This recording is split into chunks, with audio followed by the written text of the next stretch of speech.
don't belong here." The voice cut through the noise like a blade, sharp, cold, echoing across the crowded terminal of JFK Airport.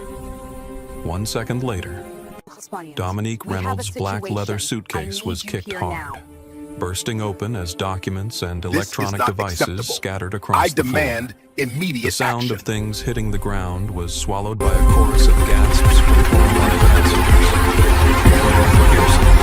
The chief flight attendant of Summit Airlines stood there beneath the harsh overhead lights, her blonde hair gleaming, her face calm and proud as if she had just done something righteous. She crossed her arms, lips curling into a smug smile. "Maybe next time you'll know your place." Dominique said nothing.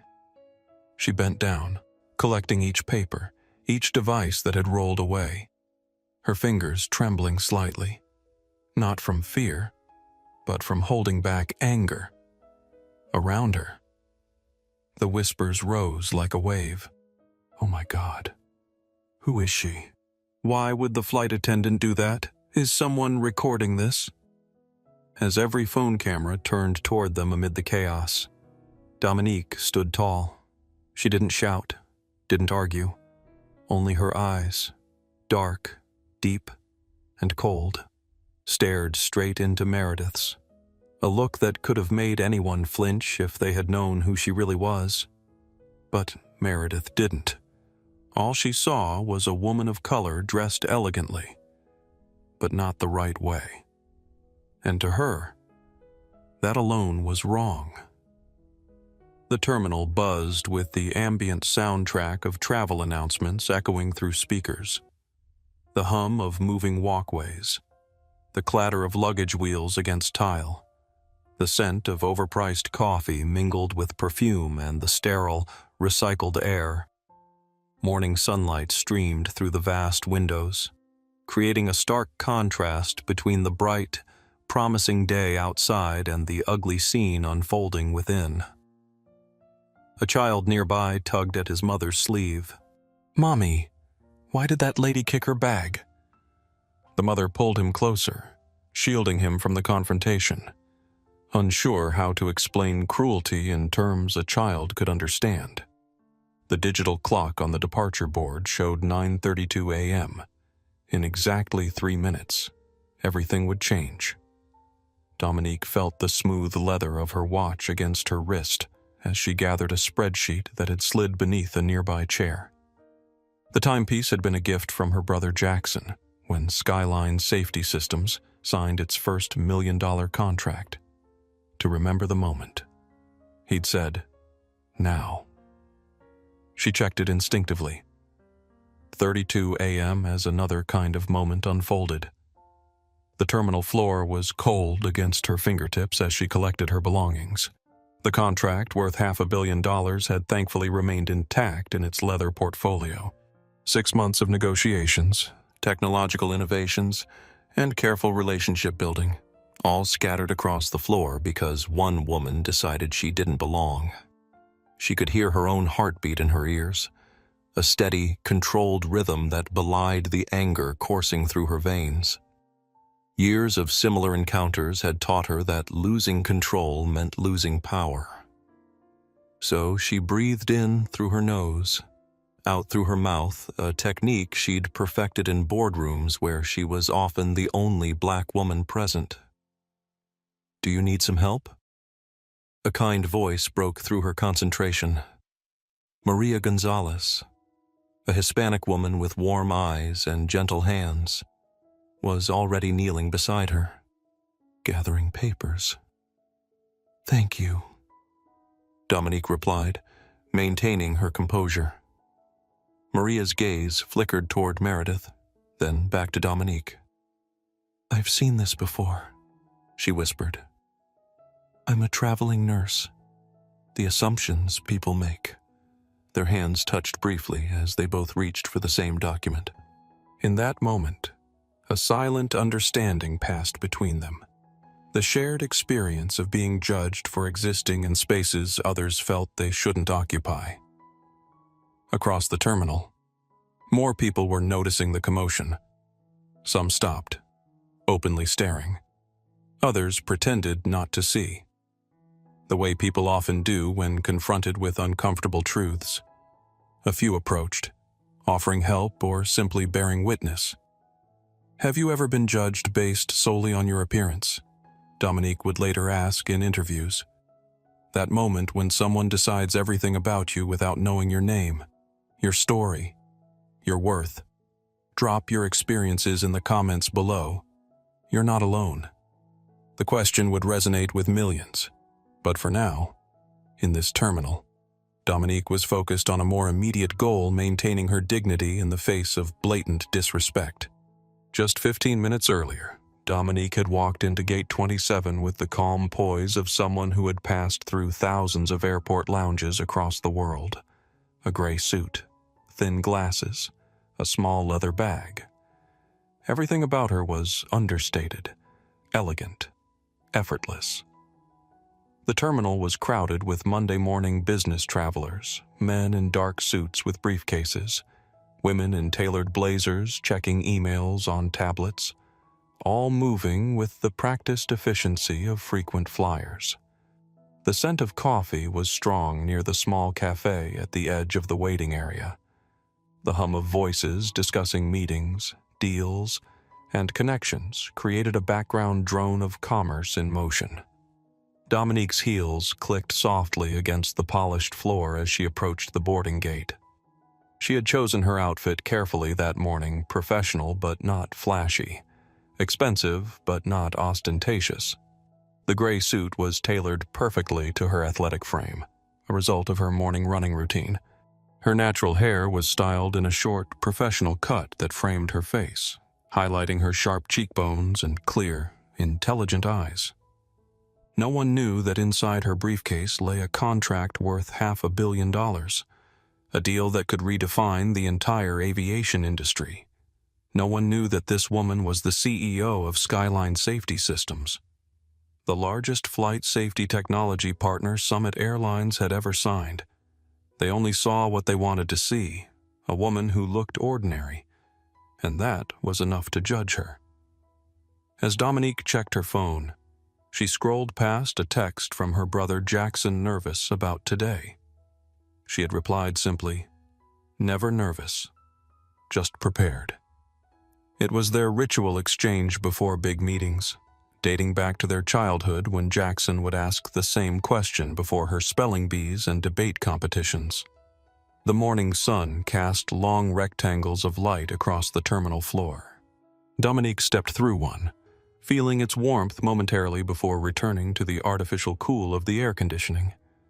She thought about the journey that had brought her here, the late nights coding safety protocols in her studio apartment, the endless rejection letters from investors who couldn't see past her gender and race, the first small contract that had given her company legitimacy, and now this deal that would cement Skyline's position as an industry leader. At 32, Dominique had been asked to move to the back of a corporate function despite being the keynote speaker. "I'm sorry, but the VIP section is for speakers and executives," the event coordinator had said, not bothering to check her credentials. "I am the keynote speaker," Dominique had replied. The coordinator's face had registered shock, then embarrassment. "Oh, the description said we were expecting the CEO of Skyline Systems. You are," she had gestured to herself. Dominique Reynolds, founder and CEO. That interaction had been polite compared to others. At a tech conference in Boston, a man had patted her on the shoulder and asked her to fetch him coffee, assuming she was waitstaff rather than a panelist. In a luxury car dealership in Chicago, a salesman had directed her to the economy models, despite her specifically asking about the high-end sports car in the window. Each incident had been a paper cut small, stinging, but rarely leaving a scar visible to others. Over time, though, paper cuts accumulated.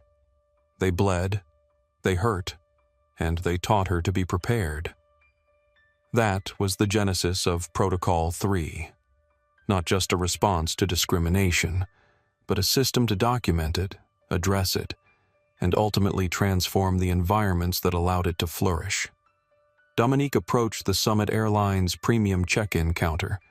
The woman behind the desk, mid-50s with graying hair and reading glasses perched on her nose, smiled warmly. "Good morning. How may I help you today?" "Good morning. I'm checking in for Flight 287 to San Francisco. Seat 2A. Dominique replied, sliding her ID and frequent flyer card across the counter. The woman nodded, typing efficiently. "Yes, Ms. Reynolds. I see your reservation. Would you like to check any bags today?" "No, just carry on." "Perfect. Your flight is on time, scheduled to depart at 10:15. Boarding will begin approximately 40 minutes before departure. You have access to our premium lounge if you'd like to wait there." The interaction was professional, respectful, and exactly what Dominique expected. This was how things should be. This was the baseline of dignity that everyone deserved. As she collected her boarding pass and ID, Dominique noticed Meredith Pearson for the first time. The chief flight attendant was standing near the gate entrance, observing the check-in process with narrowed eyes. Something about Dominique had caught her attention. Or perhaps it was the fact that Dominique had been treated with respect that bothered her. Their eyes met briefly, and Dominique recognized something in Meredith's gaze, a calculation, an assessment, a judgment being formed without context or information. It was a look she had seen countless times before, and it usually preceded exactly the kind of interaction she had developed Protocol 3 to address. Dominique held the gaze for a moment, then turned away, her mind shifting to the meeting that awaited her in San Francisco. She had more important things to focus on than one flight attendant's silent disapproval. Little did she know that in less than 20 minutes, that silent disapproval would escalate into a public confrontation that would change both of their lives forever. Boarding began. Morning sunlight poured through the terminal glass, reflecting off the silver body of the A321neo. Dominique stepped through the gate carrying her suitcase. She reached for the overhead compartment above seat 2A when Meredith stepped in front of her. "Excuse me," she said sharply. "That compartment is reserved for legitimate first-class passengers." She emphasized the word legitimate. Dominique paused. Her voice was low but clear. "I am a legitimate passenger." Meredith moved closer, her cheap perfume mixing with the recycled air. "Maybe you should store your bag back there where your kind usually sits." The air froze. From the first row, William Foster looked up from his Wall Street Journal. An elderly woman in row 3 covered her mouth in shock. Dominique didn't react. She stared at Meredith for one long second. "I'll keep my bag here, where my ticket entitles me to sit." The cabin's atmosphere shifted instantly. The gentle hum of pre-flight conversation died away, replaced by an uncomfortable silence punctuated only by the distant sound of the aircraft's ventilation system. The scent of fresh coffee being prepared in the galley seemed suddenly out of place amid the tension. William Foster had been observing the interaction with growing concern. At 53, the Harvard Business School professor had witnessed countless subtle acts of discrimination throughout his career, though rarely this blatant. His silver hair and tailored navy suit gave him an air of authority that made people listen when he spoke. And right now, he was considering whether to speak up. He hadn't always done so. 20 years earlier, he had remained silent when a black colleague had been repeatedly interrupted and dismissed during faculty meetings. The guilt from that silence had shaped his subsequent career, leading him to research and write extensively about bias in corporate environments. It had also earned him a place on several corporate boards, including Summit Airlines, where he advocated for more inclusive policies. Now, watching Meredith's behavior, He felt the familiar discomfort of witnessing injustice. His hand moved to his phone, activating the recording function discreetly. Sofia Ramirez, a younger flight attendant standing at the galley entrance, shifted uncomfortably. Her eyes darted between Dominique and Meredith, clearly torn between professional loyalty and personal ethics. At 30, Sofia had been with Summit Airlines for only 8 months, still navigating the unwritten rules and power dynamics. Her dark hair was pulled back in a regulation bun, her uniform crisp and perfectly pressed, reflecting her desire to do everything right. "Meredith," she said softly. "Her ticket does say 2A. Meredith's head snapped around, her eyes narrowing. "Did I ask for your input?" "Then back to Dominique, ma'am. If you could just cooperate and move your bag, we can avoid any unpleasantness." The cabin was quiet now. Every conversation had stopped. Passengers who were settling in now watched the confrontation with uncomfortable fascination. Some reached for their phones, sensing that something significant was unfolding. Nicole Bennett, a 27-year-old marketing professional with short blonde hair and bright, observant eyes, was already recording the interaction from her seat in row 4. Her social media instincts told her this might be important to document. Summit Airlines flight attendant challenging a black passenger in first class, she typed as a caption, then hit the live stream button on her phone. Richard Kensington removed his reading glasses. His manner suggested years of judicial authority, which was accurate, as he was a recently retired federal judge, at 62, with distinguished gray hair and piercing blue eyes that had evaluated countless testimonies. He watched Meredith's behavior with growing concern. "Young lady," he began, addressing Meredith, "this seems unnecessary." Meredith's smile remained fixed, but her eyes hardened. "Sir, I'm just doing my job, ensuring proper cabin management. I've been flying first class for 30 years, Richard replied calmly.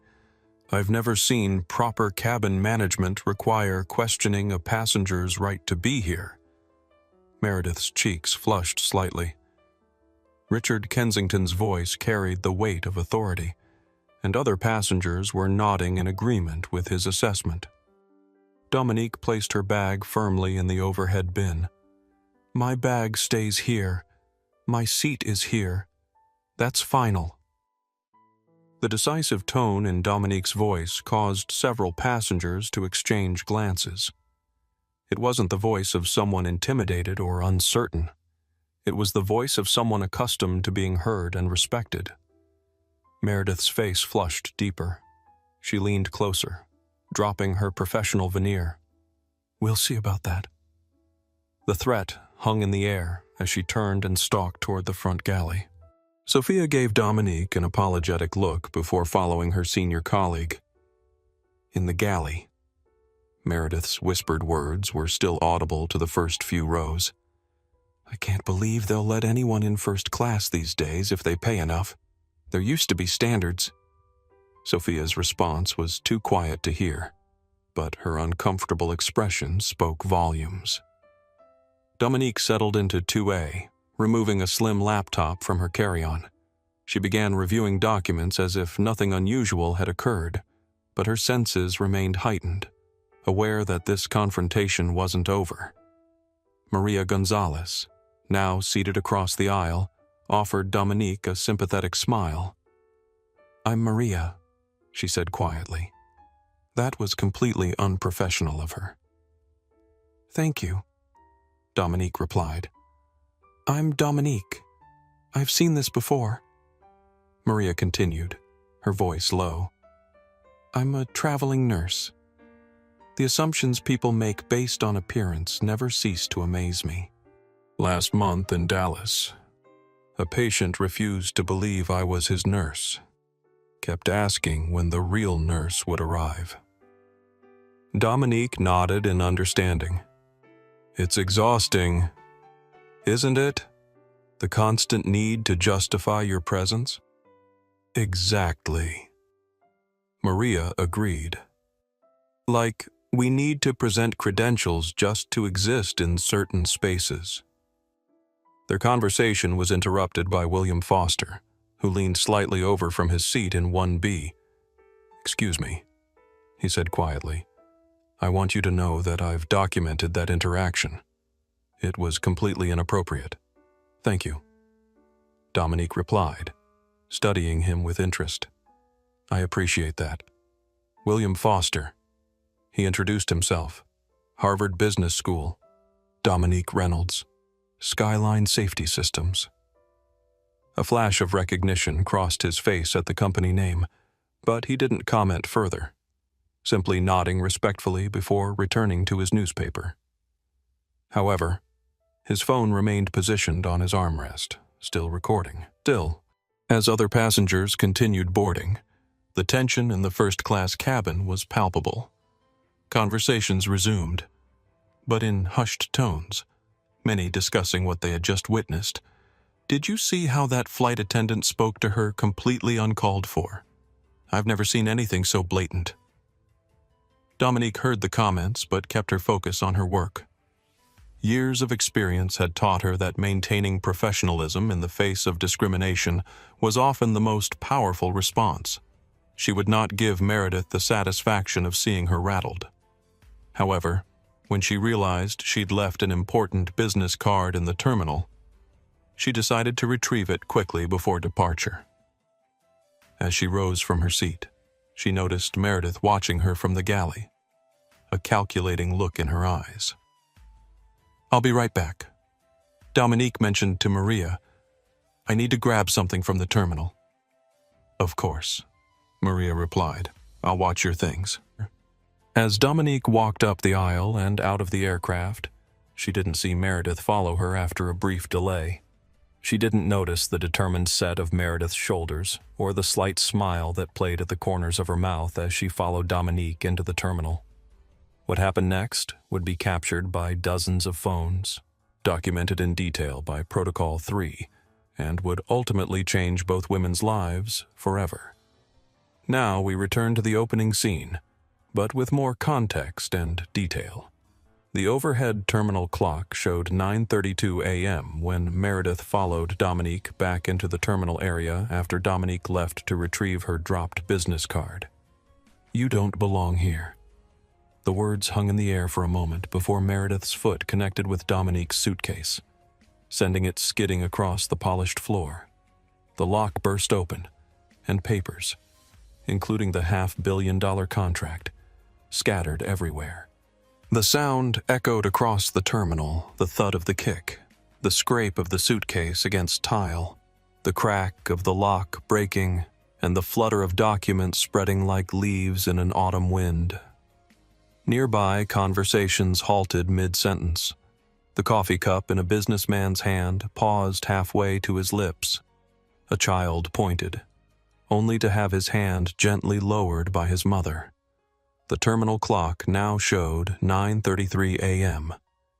Exactly 2 minutes until everything would change. As Dominique knelt to gather her belongings, memories flashed through her mind in vivid detail.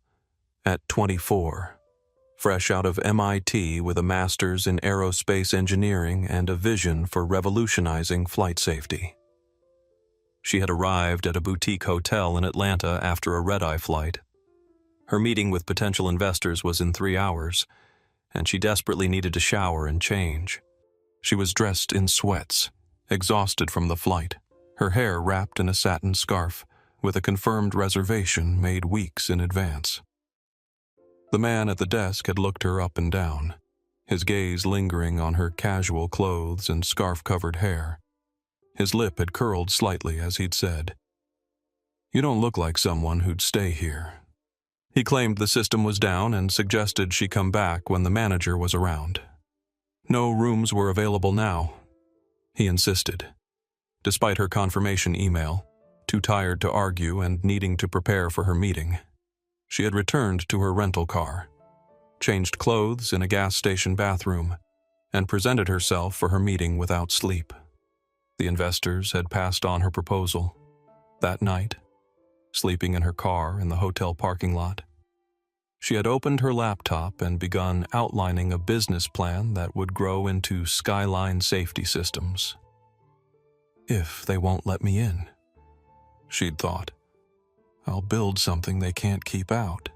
At 32, now the CEO of a growing tech company, she had been asked to move to the back of a corporate function, despite being the keynote speaker. The event coordinator had looked right through her, assuming she was support staff rather than the main attraction. At 38, she had signed her first $100 million contract while the client repeatedly addressed her male assistant instead of her. It had taken Jackson clearing his throat and saying, "Miss Reynolds is the one you should be talking to. I just take notes," for the client to finally make eye contact with her. Each memory fueled her composure rather than breaking it. Each insult had taught her that losing control meant losing power. Each slight had strengthened her determination to create change that went beyond her own experience. Now, at 42, as she gathered her scattered documents from the floor of JFK, she wasn't just collecting papers. She was collecting evidence. The slight tremble in her fingers wasn't from humiliation, but from the effort of containing her righteous anger, not to suppress it, but to channel it constructively. Her heart pounded against her ribs. Her throat tightened. A bead of sweat traced a path down her spine despite the terminal's aggressive air conditioning. But her face remained a mask of dignity, not emotionless, but controlled, deliberate, strategic. Nicole Bennett was live streaming everything. Her phone captured the scattered papers, Dominique's calm determination, and Meredith's smug satisfaction. The number of viewers climbed rapidly, 50, 200, 750, 1, 500. I can't believe what I'm seeing, Nicole narrated quietly. A summit. Airline's flight attendant just kicked this woman's suitcase across the floor. Everything scattered everywhere. Comments began flooding in. What the actual $? Is that legal? Isn't that assault or destruction of property? What airline is this never flying with them, that poor woman? I'd be screaming. William Foster had stepped forward, his phone also recording. His normally composed academic demeanor had given way to visible outrage. "This is absolutely unacceptable behavior from an airline employee," he said loudly, ensuring his voice would be captured by his recording. "I am a board member of Summit Airlines, and I can assure you, this violates multiple company policies." Meredith's expression flickered briefly at this revelation, but she quickly recovered, doubling down rather than backing off. "Board members don't typically interfere with cabin crew duties," she replied coolly. "Perhaps you should focus on your responsibilities while I focus on mine." Maria Gonzalez had followed Dominique off the plane and now knelt to help collect the scattered papers, handling each document with care. "I'm so sorry this is happening to you," she whispered, her nursing instincts kicking in as she assessed Dominique for signs of distress. "Is there anything specific I should be careful with?" "The leather portfolio contains a contract," Dominique replied quietly. "Thank you." Richard Kensington had also deplaned to witness the commotion. His judicial mind was already analyzing the situation, categorizing potential infractions. He took out a small leather-bound notebook and began making notes with a fountain pen, his expression grave. "Young lady," he addressed Meredith, "are you aware that your actions could constitute assault and destruction of property under New York law? Not to mention violation of several FAA regulations regarding crew conduct." Meredith stood over them all, her authority seemingly unchallenged in her mind. The Summit Airlines uniform had become her armor, her position a weapon she wielded without hesitation. If you can't keep track of your belongings, perhaps you shouldn't be traveling in premium cabins, she said, looking down at Dominique. First class requires a certain level of competence. The terminal clock now showed 9:34 a.m., 1 minute left. The crowd around them had grown. Passengers waiting at nearby gates had wandered over, drawn by the commotion. Airport staff hovered uncertainly at the edges, unsure how to intervene in a situation involving an airline employee. The circle of phone cameras had expanded, capturing the scene from multiple angles. This is going to be the most documented case of discrimination in aviation history, someone whispered, not realizing how prophetic those words would prove to be. Dominique stood, her documents now gathered, her expression calm despite the storm inside her. She pulled out her phone and made a call. "Jackson," she said quietly to her brother. "It's happening. Activate Protocol 3. Jackson Reynolds, seated in his office overlooking Manhattan, immediately understood. As Chief Operations Officer of Skyline Safety Systems, he had helped design Protocol 3 alongside his sister. He had also witnessed the toll that repeated discrimination had taken on her over the years, the nights she returned home exhausted not from work but from the constant battle to be respected. The times she questioned whether the fight was worth it. The rare moments when her carefully constructed composure cracked in private. "Location," he asked, already typing commands into his secure terminal. "JFK Terminal 4, Gate 27. Summit Airlines Flight 287 to San Francisco. Identity of primary aggressor, Meredith Pearson. Chief Flight Attendant, Summit Airlines. Blonde, approximately 38 years old. 5'7". Nature of incident: verbal harassment followed by physical assault on my property. Kicked my suitcase, breaking the lock and scattering contents. Multiple witnesses, multiple recordings in progress." Jackson's fingers flew across his keyboard. Protocol 3 activated. Documentation systems engaged. Legal team alerted. Real-time analysis initiated. Timeline tracking commenced. "Thank you," Dominique replied, her voice steady. "Are you okay?" Jackson's professional tone softened momentarily. Big brother concern breaking through. "I'm fine," she assured him. "This is what we prepared for." As she ended the call, Dominique noticed Alejandro Morales, a gate agent, watching with growing concern. He had seen Meredith's behavior before but had always felt powerless to address it. Today, something in him shifted as he witnessed Dominique's dignified response to blatant disrespect. He approached cautiously. "Ma'am, is there anything I can do to help?" Meredith immediately tried to take control. "Alejandro, this passenger was causing a disruption. I was attempting to resolve the situation."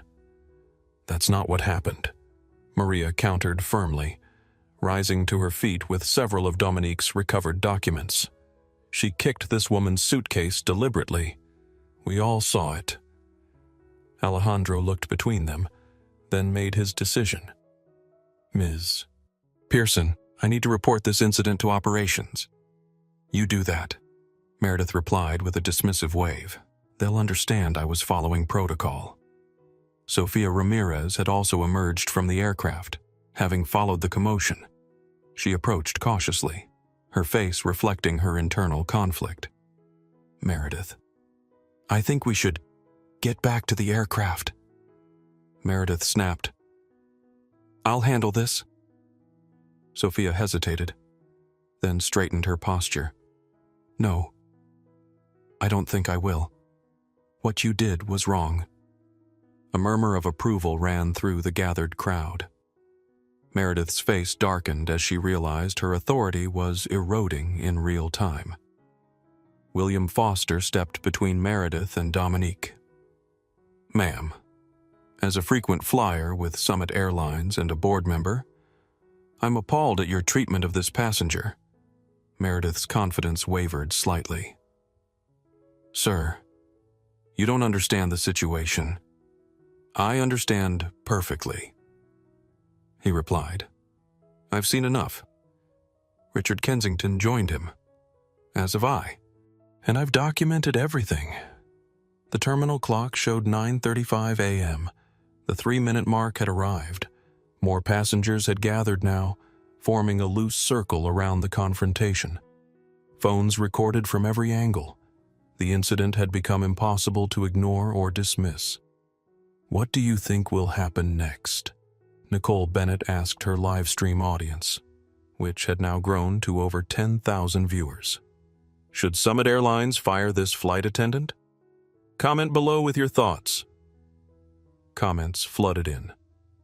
Fire her immediately. I'm never flying Summit again if they keep her. Someone tag the CEO of Summit. That black lady is handling this with such grace. Dominique straightened her jacket and looked directly at Meredith. In exactly 1 minute, you will regret this decision more than any other in your professional career. Meredith scoffed. Is that a threat? No, Dominique replied calmly. It's a forecast. The words sent a ripple through the crowd. There was something in Dominique's tone, a certainty, a knowledge that transcended the immediate confrontation. Several people exchanged glances, sensing that they were witnessing something significant. Have you ever watched someone destroy their career in real time? A man whispered to his companion. Because I think that's what's happening right now. As the final seconds ticked down, Dominique stood perfectly still, her gaze never leaving Meredith's face. She had spent years preparing for this moment, not this specific confrontation, but the opportunity to transform an act of discrimination from an isolated humiliation into a catalyst for structural change. Protocol 3 wasn't just about documenting incidents. It was about creating the conditions for accountability that could ultimately lead to transformation, and in less than a minute, those conditions would align perfectly. As the confrontation reached its peak, the small crowd around them had grown larger. Phones recorded from every angle. Nicole Bennett's live stream had already attracted thousands of viewers. It's going viral, someone whispered. The air in the terminal seemed to thicken, charged with tension and anticipation. The normal sounds of the airport announcements, rolling luggage, conversations faded to background noise as everyone focused on the unfolding drama. The harsh fluorescent lighting cast unflattering shadows across Meredith's increasingly defensive face while illuminating Dominique's composed features with an almost ethereal quality. Alejandro moved closer, his Summit Airlines badge displayed prominently. His usually slicked-back hair had a strand falling across his forehead, betraying his agitation. At 36, he had worked for Summit Airlines for nearly a decade, always following protocol, always avoiding conflict. Today would be different. Is there a problem here? He asked, directing his question at Dominique rather than Meredith, a small but significant act of respect. Meredith immediately tried to take control, stepping forward with the practiced authority of someone used to being obeyed. This passenger was causing a disruption. I was attempting to resolve the situation. By kicking her suitcase, someone from the crowd called out. Meredith's head snapped toward the voice, but it was impossible to identify the speaker among the growing audience. Maria Gonzalez stood up, her scrubs visible under her light jacket, giving her an air of medical authority. That's not what happened. She kicked this woman's suitcase deliberately. Her accent became slightly more pronounced as her indignation grew. I have been traveling for 15 years and never seen an airline employee behave this way. Richard Kensington stepped forward, his judicial presence commanding attention. At 6'2", with silver hair and a tailored charcoal suit, he carried the gravitas of someone accustomed to making life-altering decisions. Young lady, I've observed this entire incident. Your behavior is not only unprofessional, but potentially actionable. He handed a business card to Dominique. Richard Kensington, retired federal judge, Eastern District. If you need a statement, my contact information is there. Thank you. Your Honor. Dominique replied with a slight nod. Meredith's face flushed deeper. Her breathing quickened, visible in the rapid rise and fall of her chest. You don't understand our protocols. I understand basic human decency. Richard interrupted, his tone the same one he had used to silence overreaching attorneys in his courtroom. And I understand the law regarding assault and destruction of property. A child nearby pointed at Meredith and whispered loudly to his mother. Is that lady in trouble? The innocent question caused several onlookers to smile grimly. The terminal clock hit 9:36 a.m., the 3-minute mark. Dominique's phone rang. The ringtone box cello suite number 1 cut through the tension. She answered it on speaker, her voice clear and steady. This is Dominique Reynolds, a male voice replied. Ms. Reynolds, this is Thomas Whitfield, CEO of Summit Airlines. I've just been briefed on the situation. Please accept my deepest apologies for what you're experiencing. The crowd went silent. Meredith's face drained of color so rapidly that she seemed to age years in seconds. Her mouth opened, but no words came out. Mr. Whitfield, Dominique replied, maintaining eye contact with Meredith. I appreciate your call. However, this situation requires more than an apology. I understand. Thomas's voice came through clearly, as if he were standing right there. I'm on my way to the terminal now. In the meantime, I've authorized immediate action. Meredith finally found her voice, stepping toward the phone. Mr. Whitfield, sir, there's been a misunderstanding. I was following Ms. Pearson. Thomas interrupted, his tone leaving no room for argument. As CEO of Summit Airlines, I'm informing you that your employment is terminated, effective immediately. Airport security will escort you from the premises and collect your company credentials. The words fell like a gavel. Several people gasped. Nicole Bennett's live stream comment section exploded. OMG, did that just happen 3 minutes from incident to fired? The CEO himself called. This is insane justice in real time. Meredith staggered backward as if physically struck. You can't, she began. I can and I have, Thomas interrupted. Ms. Reynolds, I'll be there in 15 minutes. Please accept my personal apology and know that this behavior in no way represents the values of Summit Airlines. The call ended. The terminal was absolutely silent. Dominique looked at Meredith, who now seemed smaller somehow, diminished. 3 minutes, she said quietly. That's how long it took for justice to arrive. Not because I'm special, but because what you did was wrong. Her words carried in the silence, reaching everyone gathered around them. It wasn't spoken with malice or triumph, but with the simple clarity of truth. Security personnel approached, having been summoned by Alejandro.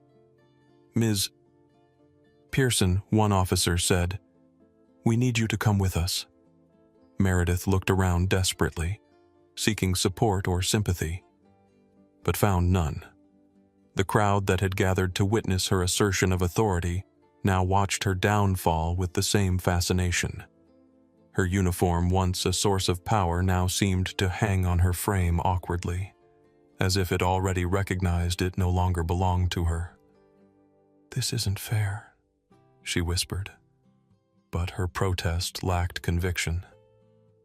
As security led her away, her face cycling through shock, anger, and finally fear, the crowd began to disperse.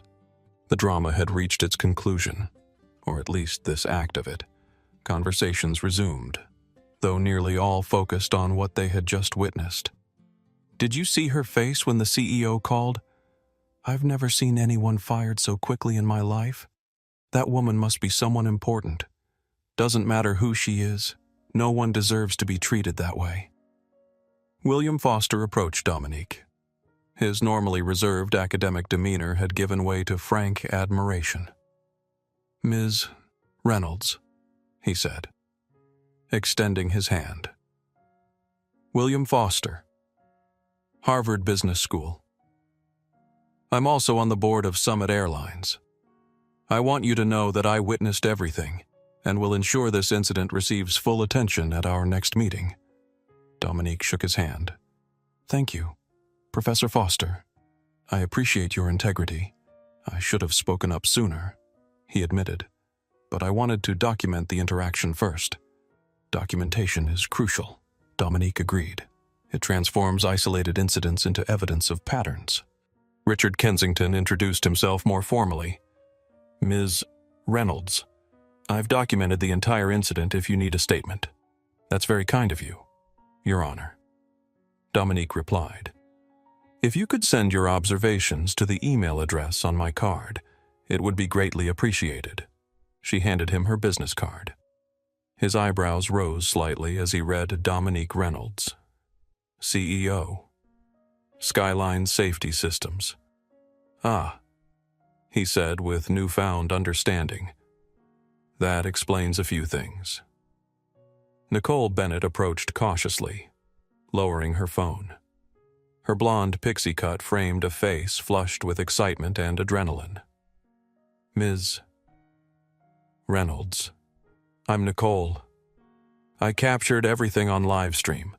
It already has over 20,000 viewers. Would you like me to send you the file?"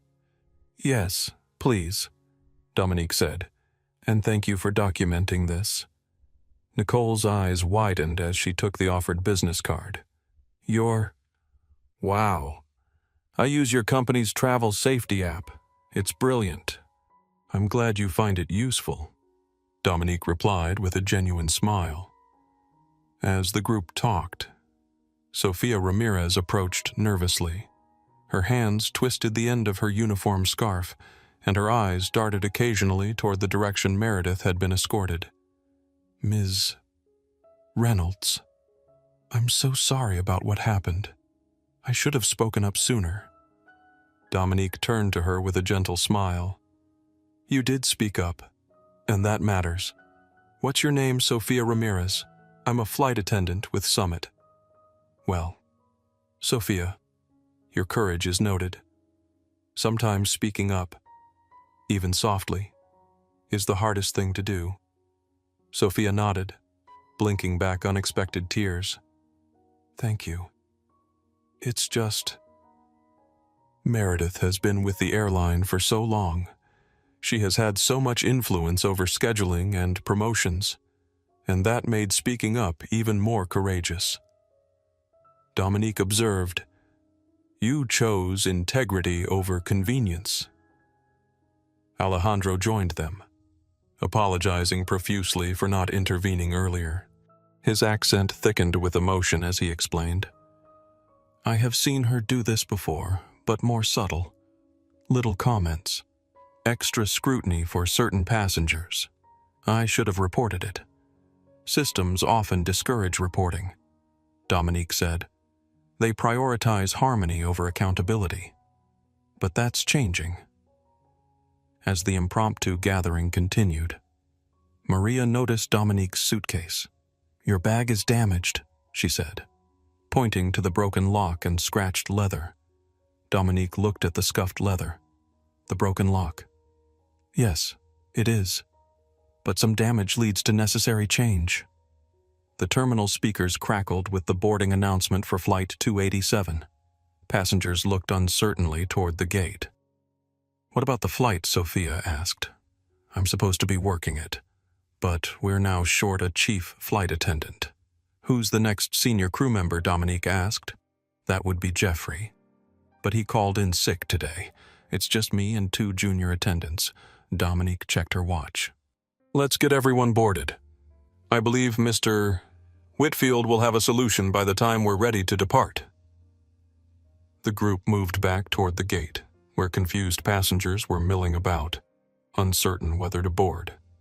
Sophia stepped up to the microphone, her voice steadier than she felt. "Ladies and gentlemen, we apologize for the delay. We will begin boarding Flight 287 to San Francisco momentarily. Thank you for your patience." As they walked, Dominique felt her phone vibrate with a text from her brother Jackson. Protocol 3 successfully implemented. Every second documented from 17 different angles. Facial recognition confirmed Meredith Pearson's identity. Voice analysis verified discriminatory intent. Legal team has preliminary report ready. "How are you holding up?" She replied simply. "Standing tall. Always." Jackson's response came seconds later. "Never doubted it. See you in San Francisco. We've got a lot to talk about." Indeed they did. Because while the confrontation had been painful, it had also validated years of work on Protocol 3. What had begun as a way to document discrimination had evolved into a comprehensive system for creating accountability, and today, it had worked exactly as designed. As Dominique approached the gate, she took a deep breath. The $500 million contract in her repaired briefcase was still important. The meeting in San Francisco still mattered. But something else had happened today. Something potentially more significant than any single business deal. A moment of individual accountability had created an opening for structural change, and Dominique Reynolds was ready to walk through that opening, carrying with her the experiences of countless others who had faced similar treatment without the platform or power to address it. "Have you ever witnessed discrimination and wished you could do something about it?" she would later ask in interviews. Share your story below. Because the first step toward change is breaking the silence. For now, though, she had a flight to catch and a CEO to meet. The journey that had begun with a kicked suitcase was far from over. At 14, Dominique Reynolds had discovered her passion for aviation during a school trip to an aerospace museum, while other students had been bored by the technical exhibits. She had been fascinated. She'd spent hours studying the safety mechanisms of commercial aircraft, asking questions that surprised even the tour guides. The museum had been in Chicago, a 2-hour bus ride from the South Side neighborhood where she and Jackson grew up. Their mother, Eleanor Reynolds, a high school mathematics teacher, had insisted on taking them to museums, libraries, and cultural institutions across the city, determined that her children would have horizons that extended beyond their immediate surroundings. "Knowledge doesn't care where you come from," Eleanor would say. "It only cares where you're going." Their father, Marcus Reynolds, had been an electrical engineer who'd never reached his full potential due to limited opportunities for black professionals in his generation. He'd worked maintenance at O'Hare International Airport, often bringing home stories of the aircraft he helped keep running. His hands, always slightly rough from work, would trace the shapes of wings and fuselages in the air as he described the elegant mechanics of flight.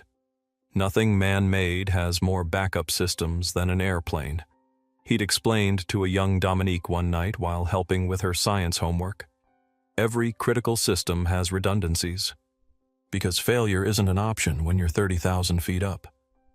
That philosophy that failure shouldn't be an option, that systems should be designed with multiple layers of protection, had shaped Dominique's approach to both engineering and life. When Marcus died unexpectedly of a heart attack when Dominique was 16 and Jackson 18, the siblings had made a pact to fulfill the dreams their father never could. Jackson would handle the business side, Dominique the technical innovation. Together, they would build something that would make their father proud. That fascination never left her.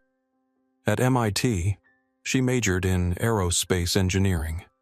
Often the only black woman in her classes, her professors recognized her brilliance, but many of her classmates assumed she was there to fill a quota. She graduated top of her class, her thesis on predictive failure analysis in aircraft control systems earning special recognition. The day of her graduation, Eleanor had presented her with Marcus's old toolkit. "Your father always said these tools helped him fix planes. Now it's your turn to use your tools to make sure they never need fixing." That toolkit now sat in a glass display case in her office at Skyline, a reminder of where she had come from and why her work mattered. Her early career had been marked by a series of firsts. First black woman engineer at her firm. First to lead a safety protocol overhaul that reduced incidents by 63%. First to challenge the industry's approach to redundant systems. But with each first came resistance. Men talked over her in meetings.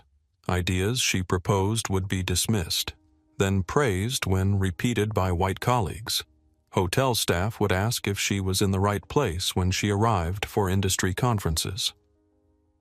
During one particularly frustrating product development meeting at Aerotech Industries, where she worked after graduate school, Dominique had proposed a new approach to black box technology that would transmit critical data in real time rather than storing it for post-crash analysis. "That's completely unrealistic," her department head had said dismissively. "The bandwidth requirements alone make it impractical." 3 months later, the same department head had presented virtually identical technology as his own breakthrough idea. When Dominique had pointed out the similarity to her proposal, he'd replied, "Your concept was vague. I developed actual specifications. It was Jackson who had convinced her to leave. They'll never see your value," he'd said during a late-night phone call.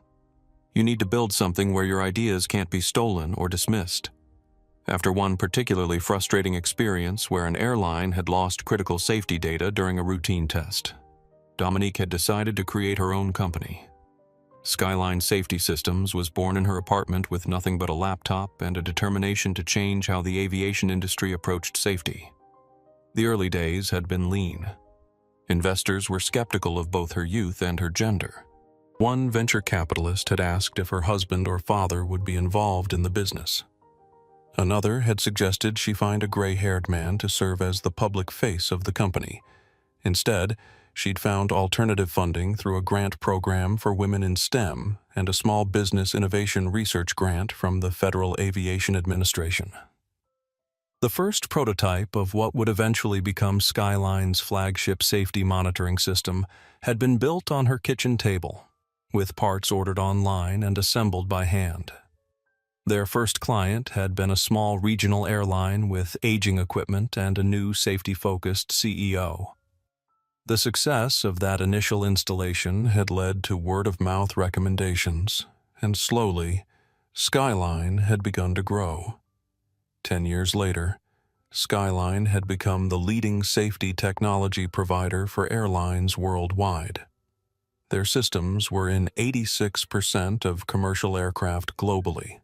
The $500 million contract in Dominique's scattered briefcase represented 5 years of work, a revolutionary new safety protocol that Summit Airlines would be the first to implement. But alongside developing aviation safety technology, Dominique had been working on another project, one born of personal experience rather than professional expertise. Protocol 3 had originated after a particularly humiliating experience at an industry conference in Dallas.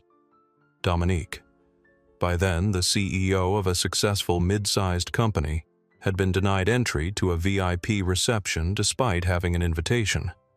The security guard had insisted she must be in the wrong place, even after she'd shown her credentials.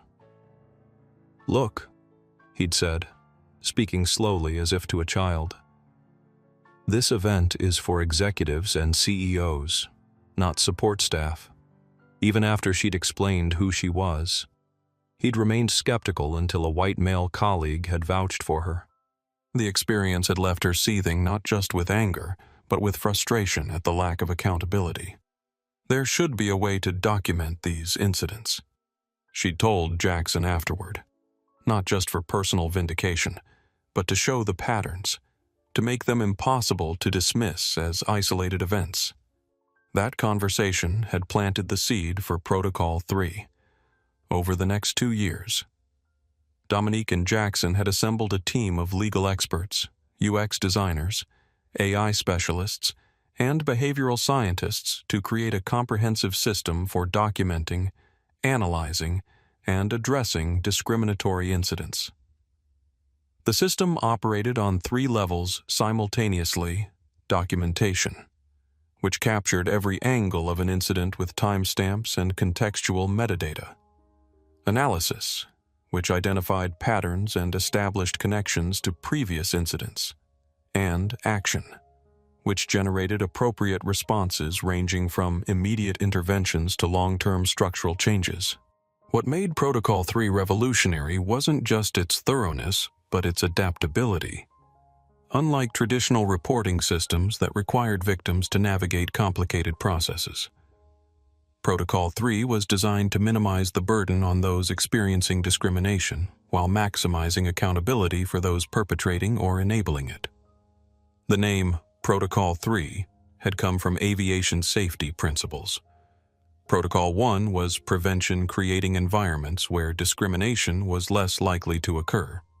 Protocol 2 was intervention, training people to recognize and address bias in the moment. Protocol 3 was response, a system for dealing with incidents after they occurred, ensuring accountability and creating pressure for structural change. Most companies focused on the first 2 protocols, investing in diversity training and anti-bias education. But those approaches often failed to create lasting change because they lacked accountability mechanisms. Protocol 3 was designed to fill that gap. Jackson Reynolds, her brother and chief operations officer at Skyline, had warned her about going to the meeting alone. "You know how they are," he'd said during their pre-trip briefing in his spacious office overlooking Central Park. "They see a black woman in casual clothes, and all they see is someone who doesn't belong." Dominique had smiled, a knowing expression that held years of shared understanding. "That's exactly why I need to go alone." Jackson had leaned back in his chair, studying his sister. At 45, he was 3 years her senior, with the same sharp cheekbones and intelligent eyes, though his were framed by designer glasses that had become something of a trademark. While Dominique had pursued engineering, Jackson had earned an MBA from Wharton, bringing business acumen to complement her technical genius. "You're hoping someone tests Protocol 3, he'd realized aloud. "You want to create a documented case study." "I'm not hoping for discrimination," she'd corrected. "I'm prepared for it. There's a difference. And if nothing happens, if everyone treats you with the respect you deserve." Dominique had laughed softly. "Then I'll have a pleasant trip and sign a lucrative contract. Either way, Skyline wins."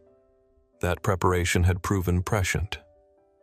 As she knelt on the terminal floor, gathering her scattered documents, Protocol 3 was already in motion, documenting everything from multiple angles, creating a record that would be impossible to dismiss or deny, because for years, she had been developing more than safety systems for aircraft. She'd been developing a system to expose the biases that had tried to ground her own career. And today, that system would face its most public test. Meredith Pearson had joined Summit Airlines directly after college. For her, the airline represented everything she aspired to: glamour, prestige, and a world beyond the small Midwestern town where she'd grown up poor and overlooked. Born in Wheeling, West Virginia, to a single mother who worked double shifts at a diner. Meredith had watched travel shows with an almost religious devotion as a child. While other girls had posters of boy bands on their walls, Meredith had collected magazine cutouts of exotic destinations: Paris, Tokyo, Sydney, places that seemed as distant as other planets from the confines of their 2-bedroom apartment. The flight attendants on those shows, with their immaculate uniforms and confident smiles, had represented a kind of feminine power that Meredith coveted. They traveled the world, spoke multiple languages, and commanded respect simply by walking through an airport in their crisp uniforms. You're setting your sights too high. Her mother had warned when 16-year-old Meredith announced her career ambition. People like us don't get jobs like that. That comment, people like us, had lit a fire in Meredith that still burned. She'd worked after school to pay for community college, then transferred to a 4-year university on scholarship. She'd practiced her diction, carefully eliminating any trace of Appalachian accent. She'd studied French and Spanish, cultivated a sophisticated appearance, and applied to every major airline's flight attendant program. Summit Airlines had been the only one to offer her a position. She'd cried when the acceptance letter arrived, seeing it as vindication, proof that she could transcend her beginnings. The pristine uniform, the respect it commanded, the association with luxury. These weren't just job perks to Meredith. They were validation, proof that she had escaped her beginnings. Her obsession with maintaining what she considered standards wasn't just professional pride. It was fear. Fear that if the barriers between first class and everyone else eroded, so would the distinction that gave her life meaning. In Meredith's mind, first class was sacred, a space reserved for a certain type of person. When she'd first started flying, those people had been almost exclusively white, predominantly male, expensively dressed. They'd spoken with the easy confidence of those who never questioned their right to occupy any space. Over the years, that homogeneity had begun to change. First class now included more women, more people of color, more diversity in general. Logically, Meredith knew this was positive progress. Emotionally, it threatened the clear boundaries she'd constructed between her past and present selves. 6 months ago, Summit Airlines had begun implementing new diversity and inclusion protocols. Meredith had sat through the training sessions with growing resentment. To her, they represented a threat to the very hierarchies that made her feel secure. This is how it starts. She'd complained to fellow flight attendant Jeffrey Banks over drinks at an airport bar in Denver. First, they say everyone deserves respect. Next, they're letting anyone into first class. And then, what's the point of having standards at all? Jeffrey had nodded sympathetically, his salt and pepper hair catching the bar's dim light. After 20 years with Summit, he shared some of Meredith's concerns about changing standards, though he was less vocal about them. Corporate keeps pushing these policies from their fancy offices, he'd replied. But we're the ones who have to deal with reality. They don't see what we see every day. What they saw, or what Meredith believed she saw, was a decline in the exclusivity that had made her job special. In her mind, broader access to premium cabins meant a devaluation of her position, a blurring of the lines she'd worked so hard to cross. That morning, waking up for her JFK rotation, Meredith had received a performance review notification. Customer satisfaction scores for her flights were down 12%. The feedback cited perceived unfriendliness and selective service quality. There was a note about scheduling a meeting with Victoria Palmer from HR. The notification had left her stomach churning with anxiety. At 38, with a decade at Summit, Meredith had few marketable skills outside the airline industry. Her identity was inextricably linked to her position. The thought of losing it was terrifying. She'd arrived at the airport tense, defensive, and looking for control. The crisp lines of her uniform and perfectly applied makeup had felt like armor against the uncertainty of her professional future. When she'd spotted Dominique, successful, confident, and black, entering the first-class line, something in her had snapped. Here was a target for all her frustrations. Here was someone she could put in their place to reassert her own. She'd watched the interaction between Dominique and the check-in agent with growing irritation. The easy respect, the lack of scrutiny, the automatic assumption of belonging, all things Meredith felt should be earned, not granted. She doesn't look like first class, Meredith had thought, eyeing Dominique's understated attire. No designer labels, no flashy jewelry, just a plain suit and practical shoes.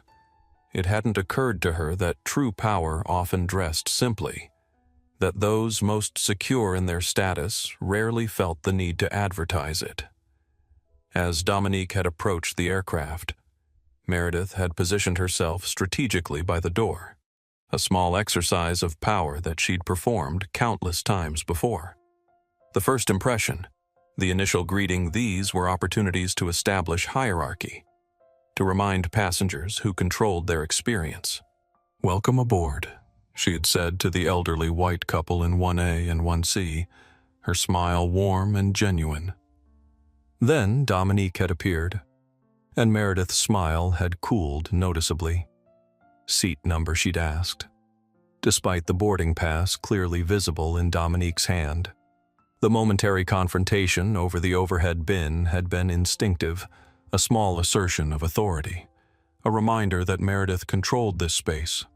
The comment about "your kind" had slipped out almost unconsciously, a phrase she'd heard in childhood directed at her own family, now repurposed as a weapon. What Meredith didn't know was that 3 complaints about her treatment of minority passengers had already been filed in the past 2 months. What she didn't know was that Thomas Whitfield, CEO of Summit Airlines, had personally flagged her file after a particularly troubling incident involving an elderly Asian couple who'd been denied pre-boarding despite having clear mobility issues. What she didn't know was that she was already on thin ice before Dominique Reynolds had ever entered the terminal. She didn't know that the HR meeting scheduled for Friday wasn't just about performance review, it was a final warning before potential termination. She didn't know that Jeffrey Banks, her trusted colleague, had himself reported her behavior to HR after witnessing a pattern he could no longer ignore. She didn't know that her career at Summit Airlines was hanging by a thread, and that by kicking Dominique's suitcase across the terminal floor, she had just cut that thread herself. The irony wasn't lost on her. She had become the very thing she had once resented. Growing up in West Virginia, she had been judged, dismissed, and excluded based on her accent, her clothes, her zip code. The pain of those experiences hadn't taught her empathy. It had taught her to cling desperately to any status she could acquire and defend it fiercely against perceived outsiders. What would happen in the next 3 minutes would shatter the identity Meredith had spent decades constructing. The uniform that had given her status would be taken away. The authority she'd wielded would evaporate. The distinction between her past and present selves would collapse. And in that collapse, she would be forced to confront truths about herself that she had spent a lifetime avoiding, that her sense of worth had become dependent on devaluing others, that her escape from one kind of discrimination had led her to perpetuate another, and that the standards she'd fought so hard to uphold had been flawed from the beginning. Back on the aircraft, Sofia Ramirez was nervously arranging welcome drinks for first class. Her hands trembled slightly as she placed crystal glasses on a silver tray, causing the ice cubes to clink together musically. The galley's bright fluorescent lighting highlighted the beads of sweat forming on her forehead, despite the cabin's aggressive air conditioning. She kept glancing at the door, wondering what was happening in the terminal. The confrontation she'd witnessed had left her stomach in knots, partly from anxiety about Meredith's behavior, partly from guilt at her own hesitation to intervene more forcefully. The other flight attendants, Jessica Martinez and David Chen, both recent hires with less than 6 months at Summit, had picked up on her tension but didn't understand its source. "Everything okay?" Jessica asked, arranging napkins with the Summit Airlines logo precisely on small porcelain plates. At 24, with a hospitality degree and perfectionist tendencies, Jessica approached each task with meticulous attention to detail. "Fine," Sofia replied automatically, then reconsidered. "Actually, no. There was an incident with Meredith and a first-class passenger." David glanced up from the catering cart he was organizing. Let me guess, she didn't think they looked right for first class. The accuracy of his assessment surprised Sophia. You've seen her do this before? David nodded, his expression carefully neutral. 3 times during my training flights. Always with passengers of color. Always subtle enough that they can't quite call her on it, but obvious enough that they know what's happening. Why didn't you report it? Sophia asked. David's laugh held no humor. I'm a 23-year-old Asian American rookie. She's a senior flight attendant with a decade of experience. Who do you think the company would believe? The question hung in the air between them, uncomfortably close to the truth.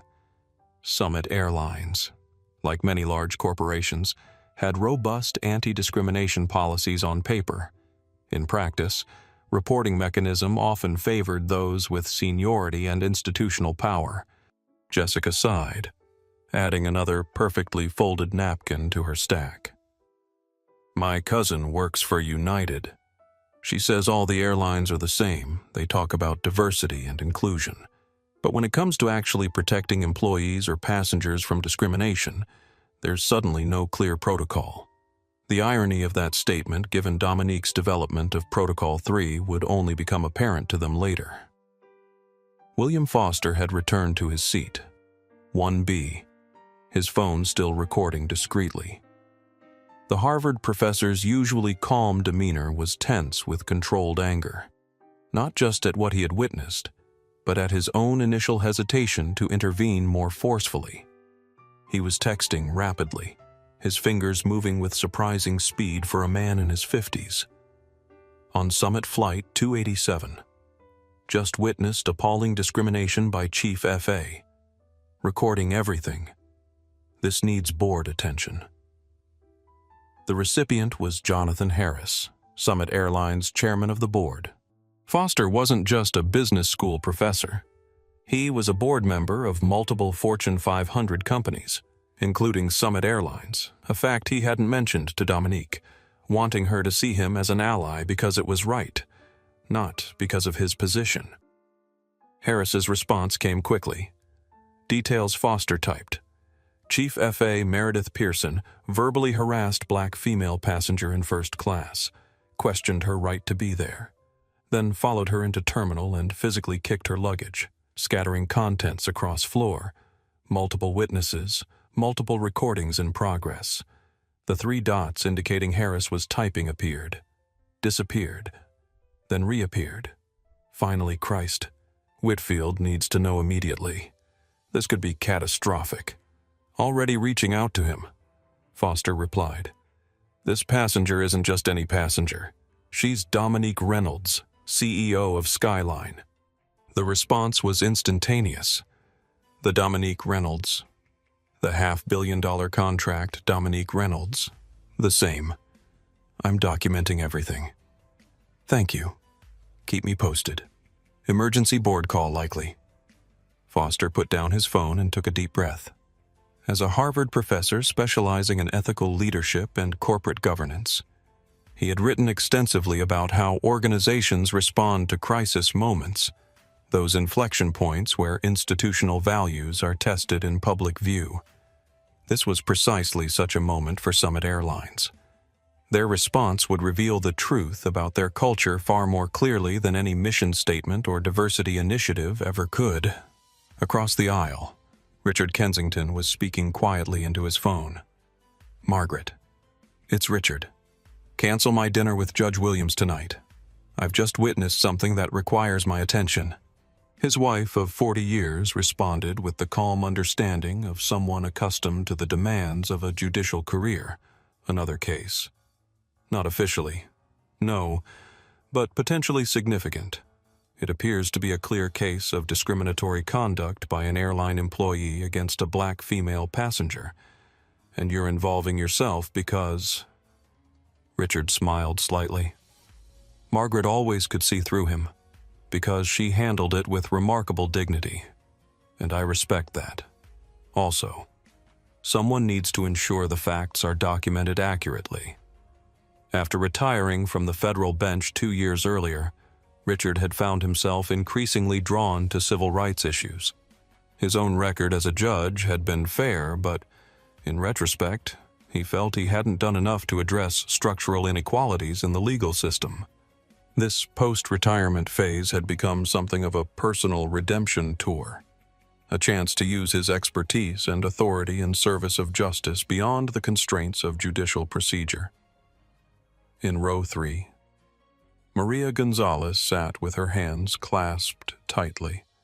As a traveling nurse who had worked in 47 states, she had seen how differently patients were treated based on their appearance, accent, or skin color. What she had just witnessed brought back painful memories of her own mother being mistreated by airline staff years ago. Maria's mother, a respected pediatrician in Honduras, had immigrated to the United States when Maria was 12. Despite her medical credentials, she had been consistently underestimated, questioned, and dismissed often by people with far less education and expertise. No matter your achievements, her mother had told her, some people will only ever see your accent and your skin color. Watching Dominique face similar treatment had stirred a familiar anger in Maria. But Dominique's response, controlled, dignified, strategic, had been unlike anything Maria had witnessed before. There had been no desperate pleading, no emotional outburst, no resignation, just a calm certainty that accountability would come. Maria wondered what gave Dominique that confidence. She didn't yet know about Protocol 3 or Skyline safety systems. She didn't know she had just witnessed the deployment of a system designed specifically for this kind of moment. Nicole Bennett was still live streaming from her seat in row 4. Her marketing background gave her a keen understanding of how quickly stories could spread across digital platforms. She kept her voice low, narrating the unfolding events for an increasingly large audience. "I'm on Summit Airlines Flight 287 at JFK," she was saying quietly into her phone. A flight attendant just kicked a black woman's suitcase across the terminal floor. Everything's scattered everywhere. The woman is staying incredibly calm, but everyone around is in shock. Comments were flooding in. "This is outrageous. What airline is this? Never flying with them again. That flight attendant needs to be fired. That poor woman. I'd be screaming. Who is she? She's handling this like a boss. I don't know. Seems like an overreaction to me. We're only seeing part of the story." "Nope. I was there. Saw the whole thing. Flight attendant was 100% in the wrong." Nicole continued. "People are gathering around. Lots of phones recording. There's a distinguished older gentleman who seems to be documenting everything in a notebook. And another man just identified himself as a board member of the airline. The live stream audience had grown to over 5,000 viewers in just minutes, with the numbers climbing rapidly as people shared the link across platforms. The incident was transforming from a private humiliation to a public reckoning in real time. Alejandro Morales had returned to the gate desk, his hands shaking slightly as he picked up the phone. His dark eyes darted nervously around the terminal as he waited for someone to answer. "This is Gate 27. I need to speak with operations immediately. We have a situation." The voice on the other end sounded mildly annoyed. "What kind of situation, Chief Flight Attendant Pearson? Just had a confrontation with a first-class passenger?" "Physical confrontation?" "In the terminal. Many witnesses, many recordings." There was a pause. "Then define physical confrontation." She kicked the passenger's suitcase across the floor. Contents everywhere. "Very bad. Jesus Christ." The operations manager muttered. "Stay there. I'm calling this up the chain immediately." The boarding process had stalled completely. Passengers in line were whispering among themselves, many with phones raised, recording everything. The confrontation had become the focal point of the entire gate area.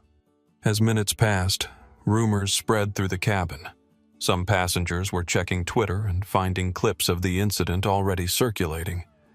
They're saying the passenger is some kind of VIP. One man whispered to his seatmate. I heard the flight attendant got fired on the spot, replied another. Good. Did you see what she did? Completely unprofessional. I don't know. A third passenger interjected. Seems a bit extreme to fire someone on the spot. We're all having bad days sometimes. Bad day doesn't justify kicking someone's luggage.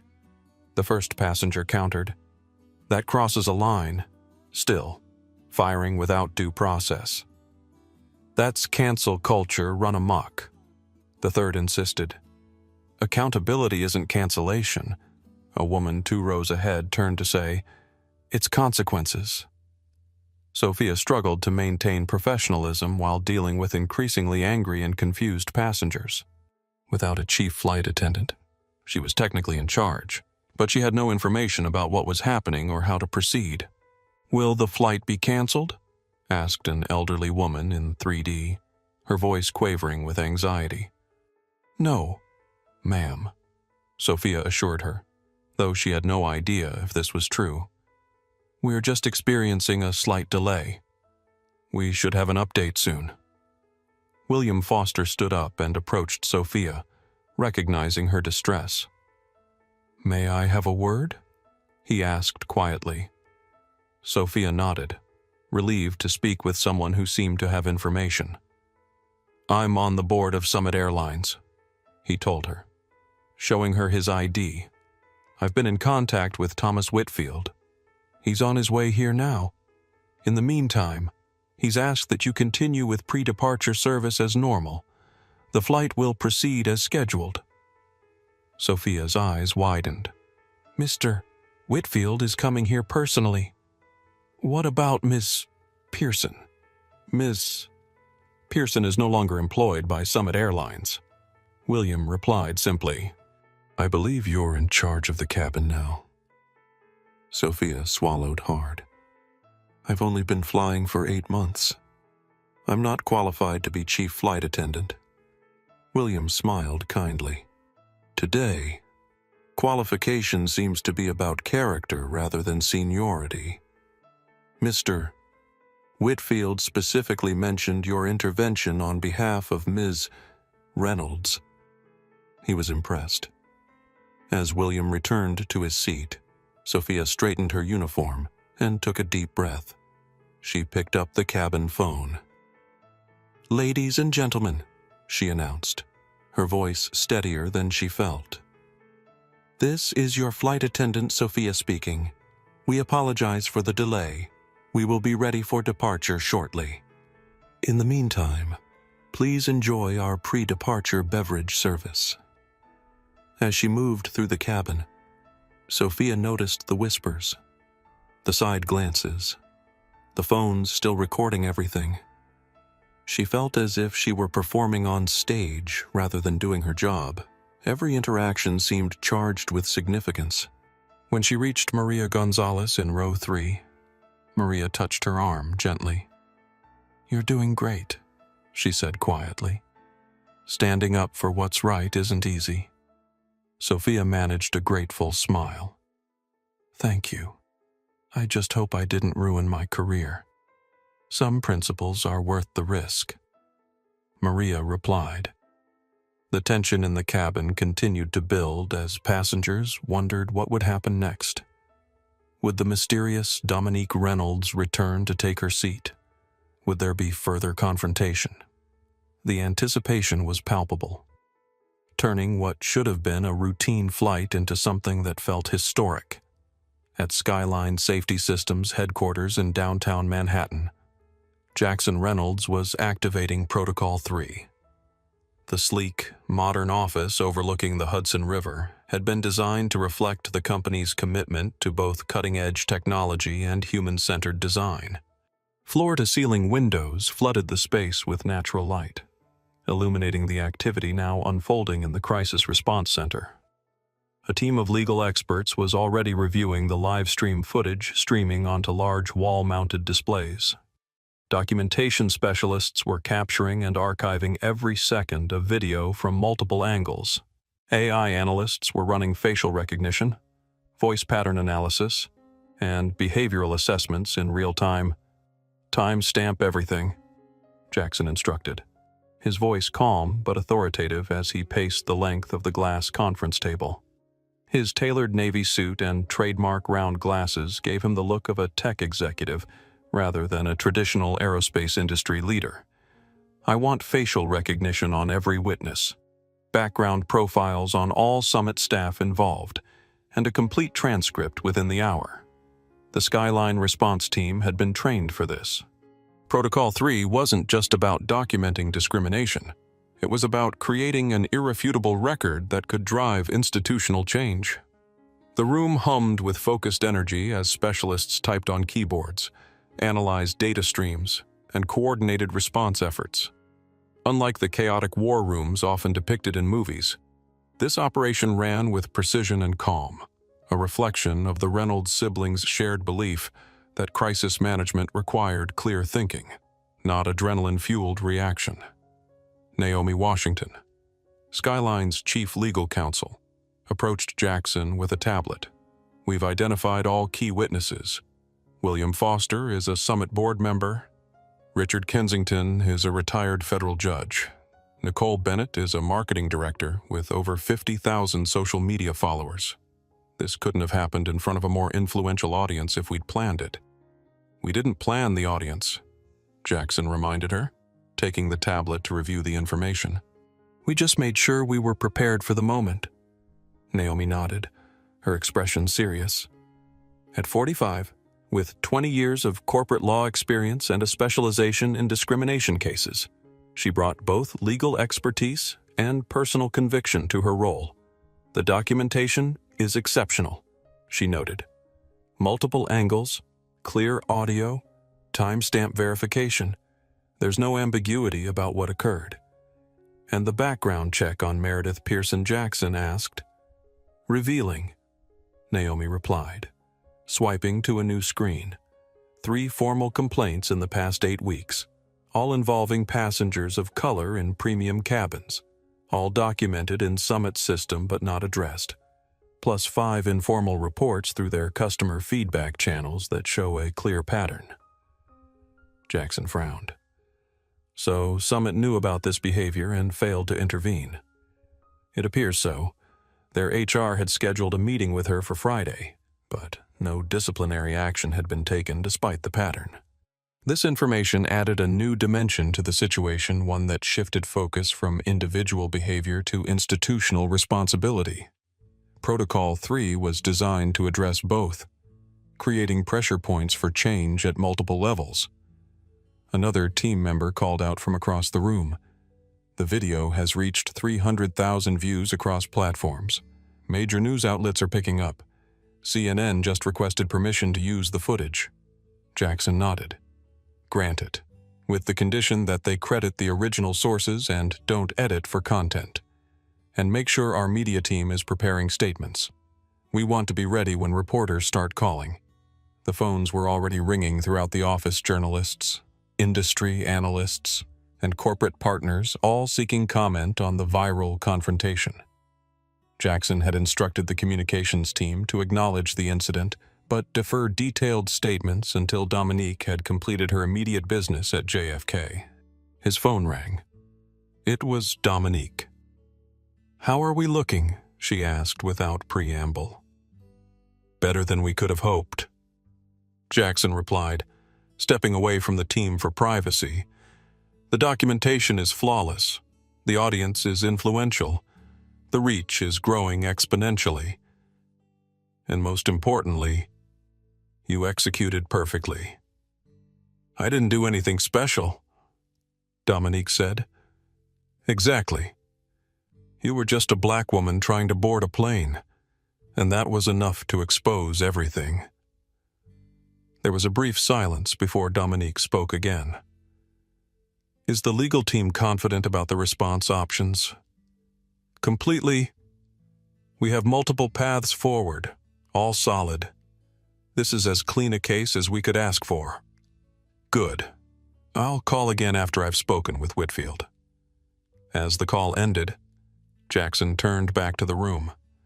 The wall displays now showed multiple news channels covering the story, social media metrics tracking engagement, and legal analyses of potential implications. Protocol 3 was functioning exactly as designed, creating a comprehensive, real-time record of both the incident and its ripple effects. Across town, in the Summit Airlines corporate offices, alarms were going off. Literally, their social media monitoring system had detected a sudden spike in mentions, all negative, all centered around a developing situation at JFK. Red indicators flashed on screens throughout the communications department as sentiment analysis showed a rapid decline in brand perception.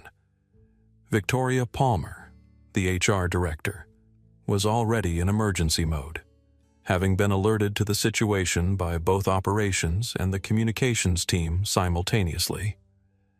"Get me everything on Meredith Pearson's file," she instructed her assistant as she rushed toward the executive elevator. "And find Thomas Whitfield immediately." At 41, Victoria had spent nearly 2 decades in corporate HR, the last 5 at Summit. She had been pushing for stronger enforcement of anti-discrimination policies for years, often facing resistance from older executives who preferred to handle such matters quietly. Now, as she hurried through the gleaming headquarters with its wall-mounted model aircraft and motivational posters about reaching new heights together, she felt a mix of vindication and dread. This was exactly the kind of incident she had warned about in her last presentation to the executive committee, a public exposure of behaviors that had been allowed to persist despite clear warning signs. Her recommendations for a more rigorous response protocol had been tabled for further review. Now that review would happen under the harsh spotlight of viral scrutiny. Thomas Whitfield was already on the phone with his driver when Victoria reached his office. "Get me to JFK now," he was saying, his normally measured voice tense with urgency. "Use the siren if you have to." At 58, Thomas had been CEO of Summit for just under 2 years. He had come from outside the airline industry, bringing with him a reputation for corporate transformation and a mandate from the board to modernize Summit's culture. His silver hair and tailored suits gave him an air of traditional authority that helped soothe the old guard, while he quietly implemented progressive changes. "Thomas," Victoria said as he ended the call, "I have Meredith's file. There's something you need to see before you go." He gestured for her to continue, already gathering his coat and briefcase. 3 formal complaints in the past 2 months, all documenting similar behavior, plus a pattern of concerning customer feedback going back further. We had scheduled an intervention for Friday. Thomas stopped, his expression darkening. "Why wasn't I informed of these complaints earlier?" Victoria hesitated. "The existing protocol requires HR to attempt resolution before escalating to your level. I was following the procedure established by your predecessor." "That procedure changes today," Thomas said firmly. "From now on, any pattern of discriminatory behavior comes directly to me, regardless of the employee's position or tenure." He checked his watch, a vintage Rolex that had belonged to his father, the first black commercial airline pilot in the Midwest. "I need to go, but we'll revisit this entire system when I return." His second call as he rode the elevator to the waiting car was to William Foster. "Will, I just got your text. Is that really Dominique Reynolds?" "Yes," Foster confirmed, his voice clear despite the background noise of the aircraft cabin. "The woman your chief flight attendant just publicly humiliated is the CEO of Skyline, your $500 million safety partner." Thomas closed his eyes briefly, processing the magnitude of the situation. "I'll be there in 20 minutes. Keep recording everything." He ended the call, then immediately dialed Dominique's number, which he had from previous contract negotiations. When she answered, he didn't waste time with pleasantries. "Ms. Reynolds, this is Thomas Whitfield. I've just been briefed on what happened. Please accept my deepest apologies. After ending that call, he sat back in his seat as the car accelerated through Manhattan traffic. This wasn't just a PR crisis or an HR incident. This was a moment that would define his leadership and potentially reshape Summit Airlines' culture for years to come. The question wasn't whether to respond decisively, that was clear, but how to ensure that the response led to lasting change rather than superficial damage control. His phone rang again. It was Harold Jenkins, the veteran COO who had been with Summit for over 20 years. Thomas, I just heard about the incident at JFK. Harold began, his voice tense. The videos are already going viral. We need to get ahead of this. I'm already on my way to the airport, Thomas replied. I've spoken with Ms. Reynolds and terminated the flight attendant. There was a pause on the line. You fired her without an investigation, without due process. That's going to create problems with the union. The evidence is unambiguous. Harold, she kicked a passenger's luggage across a terminal floor. That alone is grounds for immediate termination, regardless of who the passenger was. Still, there are protocols that have clearly failed us. Thomas interrupted. 3 prior complaints about this flight attendant were sitting in HR, unaddressed. The protocols you're defending are part of the problem. Harold's sigh was audible. You're moving too fast. Thomas, this kind of knee-jerk reaction, it's not knee-jerk. It's decisive, and it's necessary. We'll talk more when I get back. But right now, I need to handle this situation. As he ended the call, Thomas knew he had just created another battle for himself. Harold represented the old guard at Summit, executives who preferred gradual change and minimal disruption. They would resist any significant cultural transformation, seeing it as a threat to established power structures. But for Thomas, that resistance was precisely why transformation was necessary. He had seen firsthand how institutions could perpetuate discrimination not through active malice, but through passive inertia, the collective unwillingness to disrupt comfortable patterns even when those patterns caused harm. In the air traffic control tower, a request had just come in to hold Summit Flight 287 at the gate. The controller, a veteran with 25 years of experience, looked confused. Confirm reason for delay. Executive order, came the response. CEO inbound. The controller raised an eyebrow. In all his years managing the complex choreography of one of the world's busiest airports, he had never received this particular reason for a delay. Approved, he replied. Advise when ready for departure clearance. Meanwhile, in the terminal bathroom, Sophia Ramirez was making a difficult decision. She pulled out her phone and dialed a number she'd been given during orientation, but never thought she'd use. Summit Airlines Ethics Hotline. How may I direct your concern? The voice was professional but warm, designed to put nervous callers at ease. Sophia took a deep breath, gripping the edge of the sink with her free hand. My name is Sophia Ramirez. I'm a flight attendant on Flight 287 at JFK. I need to report a serious incident involving discriminatory behavior by my supervisor, Meredith Pearson. There was a brief pause. Then the operator's voice softened. Ms. Ramirez, we're already aware of the situation. Your willingness to report it speaks to your integrity. Mr. Whitfield has asked that you continue as acting chief flight attendant for this flight. Can you do that? Sophia hadn't expected this response. Her reflection in the bathroom mirror showed her surprised eyes wide, lips slightly parted. Yes, I can, but I don't have the proper certification. This is a special circumstance. The necessary paperwork has already been filed. Just do your best and know that you have full support from headquarters."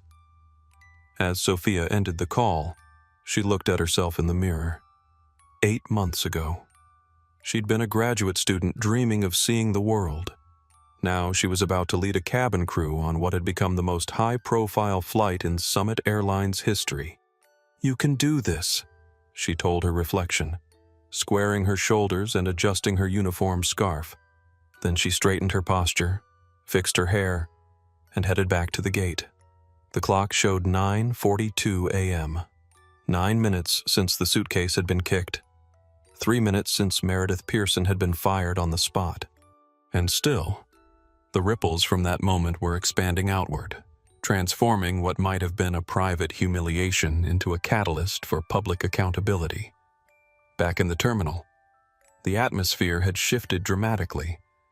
What had begun as a shocking, isolated incident had transformed into a moment of public reckoning.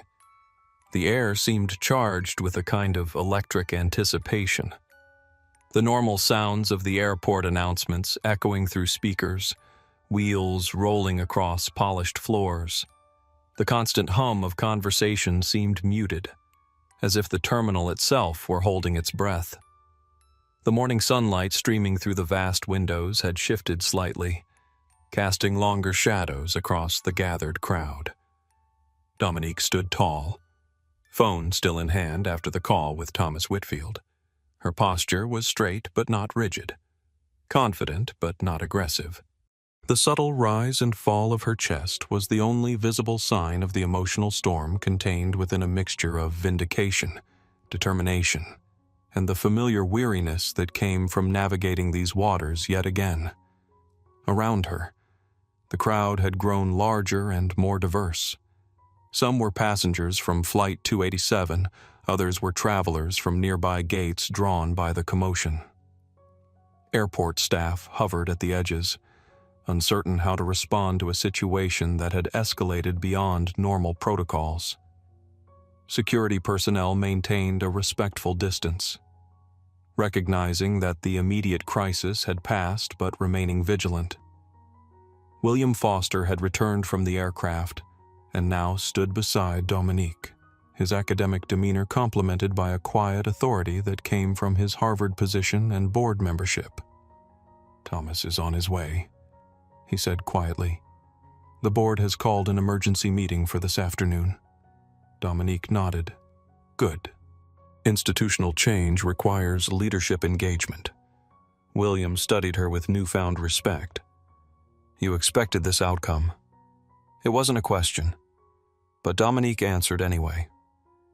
"I prepared for it. There's a difference. Around them." The crowd of onlookers had grown. Nicole's live stream had now reached over 100,000 viewers. Someone had recognized Dominique and identified her in the comments. The information was spreading rapidly. "She's Dominique Reynolds, CEO of Skyline Safety Systems, the woman who revolutionized aircraft black box technology. OMG. Summit just fired their flight attendant for disrespecting a literal aviation industry leader." Phones were being passed around showing Dominique's official corporate biography, her TED Talk on innovation, her Forbes cover feature from the previous year. The narrative was shifting from black woman humiliated to distinguished CEO subjected to discrimination, creating a new dimension of outrage and interest. Richard Kensington approached, notepad in hand. His judicial bearing commanded attention even in retirement, and the crowd parted unconsciously to let him through. "Ms. Reynolds, I've documented the entire incident. As a former federal judge, I'd be willing to provide a formal statement regarding what I witnessed here today." "Thank you, Your Honor," Dominique replied. Richard glanced around at the growing crowd, then lowered his voice. "I spent 30 years on the bench, witnessing all manner of human behavior. What I saw today, your composure in the face of blatant disrespect, was truly remarkable." Dominique's smile held a hint of weariness. "Practice makes perfect. Unfortunately," Richard nodded. understanding the weight behind those simple words. I've presided over numerous discrimination cases. The challenge has always been documentation proving intent, establishing patterns. What I witnessed here was unusually well documented. That was by design, Dominique replied. Protocol 3 is built on the understanding that accountability requires irrefutable evidence. Protocol 3, Richard inquired. His judicial curiosity piqued. A comprehensive system for documenting and addressing discriminatory incidents. Today was its first major public deployment. Understanding dawned in Richard's eyes. So this wasn't just about one incident. It never is. Dominique confirmed. Individual accountability matters, but without structural change, the same behaviors will continue with different actors. As they spoke, an elderly passenger approached Dominique. His weathered face and gentle demeanor suggested wisdom earned through decades of experience. "Ms. Reynolds," he said quietly, "I want to thank you. What happened here today? It reminded me of something I witnessed 50 years ago on a bus in Montgomery. I was too young, too afraid to speak up then. I've regretted it ever since." Dominique took his hand in both of hers. "It's never too late to be on the right side of history." The man nodded, tears gathering in his eyes. The world changes when good people refuse to be silent. His words carried a weight beyond their simple meaning, a bridge between past struggles and present challenges, a reminder that what was happening wasn't entirely new, just newly visible. Maria Gonzalez stepped forward as well. "I have everything on video, from the moment she kicked your suitcase. It's all time-stamped." She held up her phone, showing the footage she'd captured. "My brother is a civil rights attorney in Los Angeles. He always says documentation is the first step toward justice. Your brother is right." Dominique agreed. "Would you be willing to share that footage with our team? It could help establish multiple angles of the incident." "Of course," Maria replied, already sending the file to the email address on Dominique's business card. Alejandro returned from the gate desk, the Summit Airlines logo on his uniform badge catching the light. "Ms. Reynolds, Operations has instructed that Flight 287 will remain at the gate until this situation is resolved. The terminal clock now showed 9:45 a.m., exactly 12 minutes since the incident began. Passengers gathered near the windows to watch as a black SUV with Summit Airlines markings pulled up to the terminal. Thomas Whitfield, a distinguished man in his late 50s with silver hair and an impeccably tailored charcoal suit, emerged and walked briskly toward the entrance. "He's here," William observed. Dominique took a deep breath, centering herself. This was the moment when Protocol 3 would face its ultimate test. It wasn't designed just to document and punish individual acts of discrimination. It was designed to create opportunities for structural change. Would Thomas Whitfield see this as merely a PR crisis to be managed, or as a moment for genuine transformation? His response would reveal Summit Airlines' true values far more clearly than any mission statement or diversity training program ever could. Victoria Palmer arrived first, slightly out of breath, her HR badge prominently displayed. Her auburn hair was pulled back in a professional bun, and her tailored pantsuit suggested someone who valued both competence and comfort. "Ms. Reynolds," she said, extending her hand. "I'm Victoria Palmer, HR Director for Summit. I cannot express how deeply sorry we are for what happened here today." Dominique shook her hand. "Thank you for coming so quickly." Victoria glanced around at the gathered crowd, clearly uncomfortable with the public nature of the confrontation. "Perhaps we should continue this conversation somewhere more private. I think we're past the point of privacy." Dominique replied gently but firmly. What happened here wasn't private. The response shouldn't be either. Victoria nodded, accepting the logic. Of course. I want you to know that we had identified concerning patterns in Miss Pearson's behavior and had scheduled an intervention. Unfortunately, we didn't act quickly enough to prevent today's incident. Systems often prioritize procedure over protection, Dominique observed. That's part of what needs to change. The crowd parted as Thomas Whitfield arrived, flanked by two executives. He moved directly to Dominique, ignoring everyone else. His expression was grave but determined, his handshake firm. "Dominique, I'm so sorry," he said, genuine regret in his voice. "This is not who we are as a company." "Isn't it?" Dominique asked quietly. The question hung in the air between them, challenging and profound. Thomas had no immediate response, recognizing the truth embedded in the question. No matter what values Summit Airlines proclaimed, what had happened today had occurred within their culture, enacted by their employee, enabled by their systems. "You're right to question that," he finally acknowledged. "What happened today suggests a gap between our stated values and our lived practices. I can only say that I'm committed to closing that gap." The terminal clock showed 9:48 a.m., exactly 16 minutes after the incident, but more importantly, exactly 3 minutes after Thomas Whitfield had received the call that would change everything. "Perhaps we should continue this conversation somewhere more private," Thomas suggested, glancing at the crowd. "No," Dominique replied firmly. "Discrimination happens in public. Accountability should too." Thomas nodded, understanding the importance of the moment. "Then let me say publicly what needs to be said.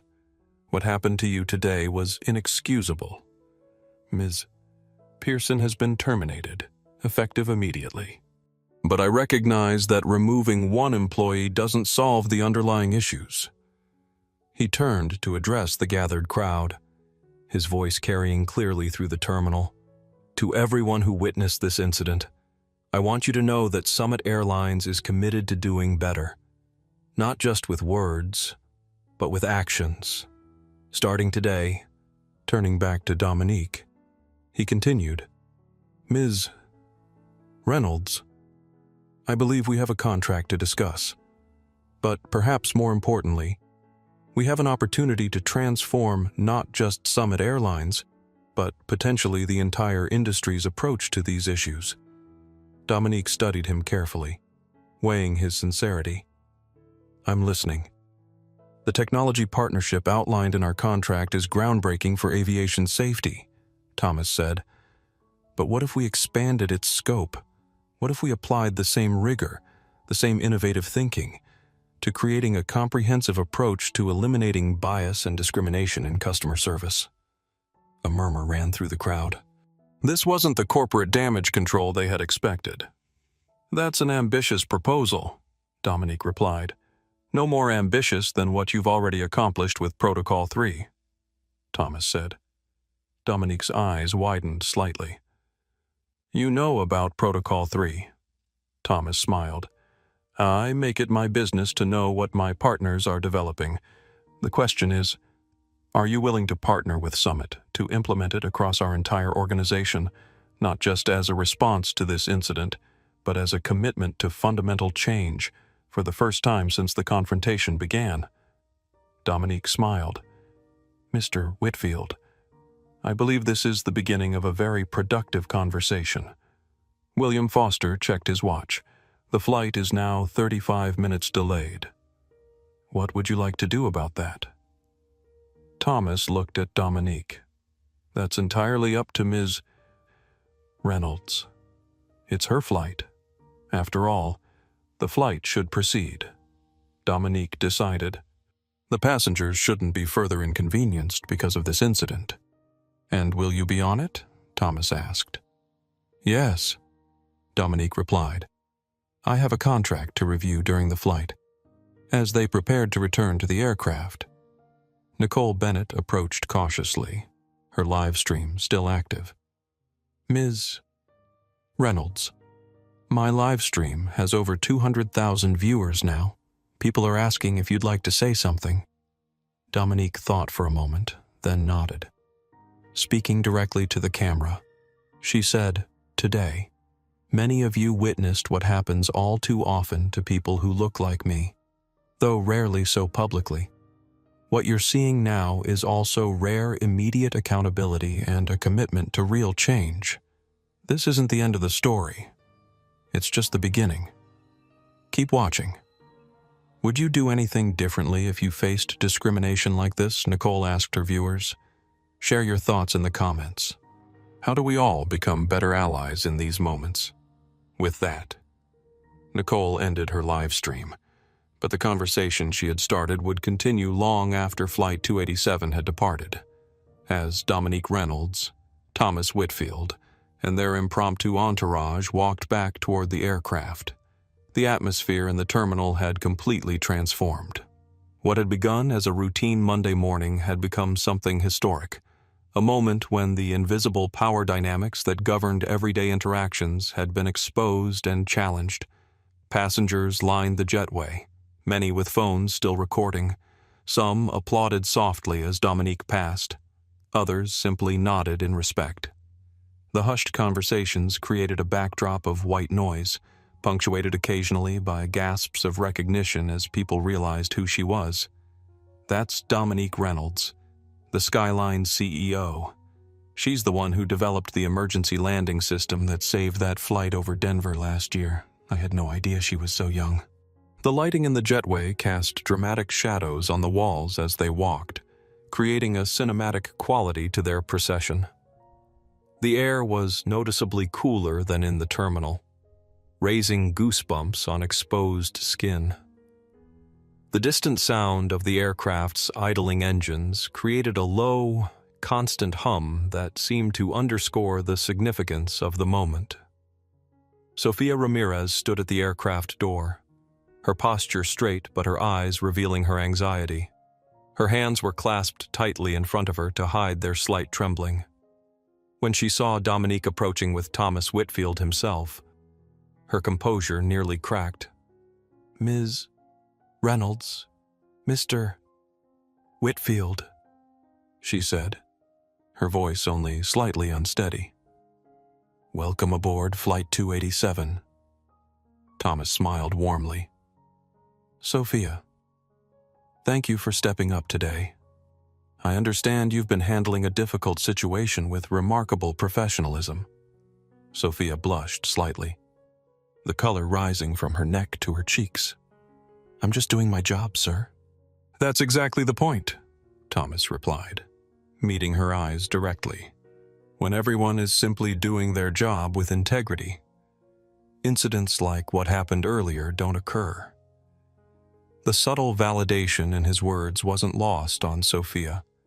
Her shoulders straightened imperceptibly, and her next breath came easier. As they boarded the aircraft, a hush fell over the cabin. Every eye turned to watch Dominique return to her seat in 2A, followed by the CEO of Summit Airlines. The symbolism was lost on no one, least of all the passengers in first class who had witnessed the initial confrontation. The cabin felt different now, charged with anticipation and significance. The usual pre-departure sounds, the click of seatbelts, the rustle of magazines, the soft ping of call buttons were muted, as everyone focused on the unfolding drama at the front of the plane. Thomas stepped to the front of the cabin and took the announcement microphone. His voice came clearly through the speakers throughout the aircraft, carrying to every passenger regardless of cabin class. "Ladies and gentlemen, this is Thomas Whitfield, CEO of Summit Airlines. I want to apologize for the delay in our departure and for the unfortunate incident many of you witnessed earlier. Summit Airlines is committed to providing a respectful, dignified experience for every passenger, regardless of their appearance, background, or the cabin they're seated in." He paused, looking directly at Dominique. "Today, we failed to uphold that commitment. For that, I am deeply sorry. The employee responsible is no longer with Summit Airlines, effective immediately.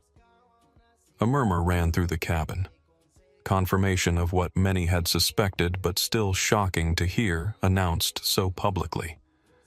Several passengers exchanged wide-eyed glances, recognizing the rarity of such a direct acknowledgement of wrongdoing from a corporate leader. Miss Ramirez will be serving as your chief flight attendant for this flight. Thomas continued, gesturing toward Sophia, who stood nearby. She has my complete confidence, and I trust she'll demonstrate the true standard of Summit service that each of you deserves. He handed the microphone back to Sophia, then turned to Dominique. Ms. Reynolds, is there anything you'd like to add? Dominique considered for a moment, then shook her head. Your actions speak clearly enough, Mr. Whitfield. No additional words are necessary. Thomas nodded respectfully, then addressed the cabin once more. We'll be departing shortly. Thank you for your patience, and thank you for choosing Summit Airlines. As Thomas made his way back through the jetway, William Foster caught his arm. Thomas, the board meeting, I know. Thomas interrupted. I'll be there, but right now, I'm more concerned with making sure Ms. Reynolds has the flight experience she deserves. The board can wait. William smiled slightly. For what it's worth, I think you're handling this exactly right. We'll see, Thomas replied, his expression thoughtful. The real work begins after the cameras stop rolling. Back in the cabin, Sophia was efficiently directing the pre-departure service, her earlier nervousness replaced by focused determination. Jessica and David moved through the cabin with renewed purpose, aware that their service was now under particular scrutiny. As Sophia passed Dominique's seat, she quietly asked, Is there anything special I can get for you, Miss Reynolds? Dominique looked up from her laptop where she had already begun reviewing the $500 million contract that had nearly been scattered across the terminal floor. Just some water, please. And Sophia, you're doing an excellent job. Sophia's smile was genuine. Thank you. That means a lot. The genuine warmth in the exchange was noticed by nearby passengers. Several nodded approvingly, recognizing the professionalism of both women in the aftermath of a difficult situation. Across the aisle, Richard Kensington was observing the interaction with approval. It's refreshing to see leadership that recognizes talent regardless of seniority. He commented, It's one of the fundamental principles at Skyline. Dominique replied, We promote based on capability, not time served. Richard raised an eyebrow. An unusual approach in traditional industries. Perhaps that's why traditional industries struggle with innovation, Dominique suggested. The same hierarchies that preserve status quo also stifle new ideas. In row 3, Maria Gonzalez was explaining what had happened to an elderly couple who had missed the initial confrontation. And then the CEO himself came and fired her on the spot. She concluded, her hands gesturing expressively. Good, the elderly woman said firmly, her voice carrying the wisdom of decades. In my day, we had to tolerate that kind of treatment. It's about time things changed. Her husband nodded in agreement. Never understood why some folks get so worked up about who sits where on an airplane. We're all going to the same place, just with different-sized seats. The simple wisdom in his observation elicited chuckles from those within earshot. Even Dominique smiled, appreciating the man's perspective. Nicole Bennett, now seated in row 4, was updating her followers, her voice hushed but excited. We're back on the plane now. The Summit CEO just announced that the flight attendant has been fired. Ms. Reynolds is in her seat, cool as can be. like she handles corporate drama before breakfast every day. Which, come to think of it, she probably does. Comments continued to flood her live stream. This is the best reality show I've seen in years. Corporate accountability in real time. Who else is Googling Dominique Reynolds right now? I need to know more about this protocol 3 thing she mentioned. Am I the only one who thinks firing someone without an investigation is a bit much? What happened to due process? Due process doesn't apply when you kick someone's luggage across a terminal floor in front of 100 witnesses. As the cabin door closed and the aircraft prepared to push back from the gate, Dominique allowed herself a moment of reflection. The familiar sensations of pre-departure, the slight adjustment in cabin pressure, the final checks by flight attendants, the gradual quieting of conversation provided a backdrop for her thoughts. Protocol 3 had worked exactly as designed, documenting the incident, facilitating immediate accountability, and creating an opening for structural change. But the real test would come in the days and weeks ahead.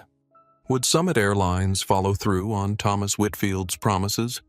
Or would this become just another corporate apology forgotten as soon as the public spotlight moved elsewhere? Her phone buzzed with a text from Jackson just before she switched to airplane mode. CNN, MSNBC, and Fox all running the story. Hatch Summit accountability trending nationwide. Protocol 3 documentation being called a new standard for corporate accountability by the Washington Post. You've started something big, sis. Dominique smiled slightly as she put her phone in airplane mode. We've started something, she whispered to herself, but we're far from finished. The aircraft began to push back from the gate, its powerful engines rumbling to life. Flight 287 was finally departing 55 minutes behind schedule, but carrying a story that was just beginning to unfold.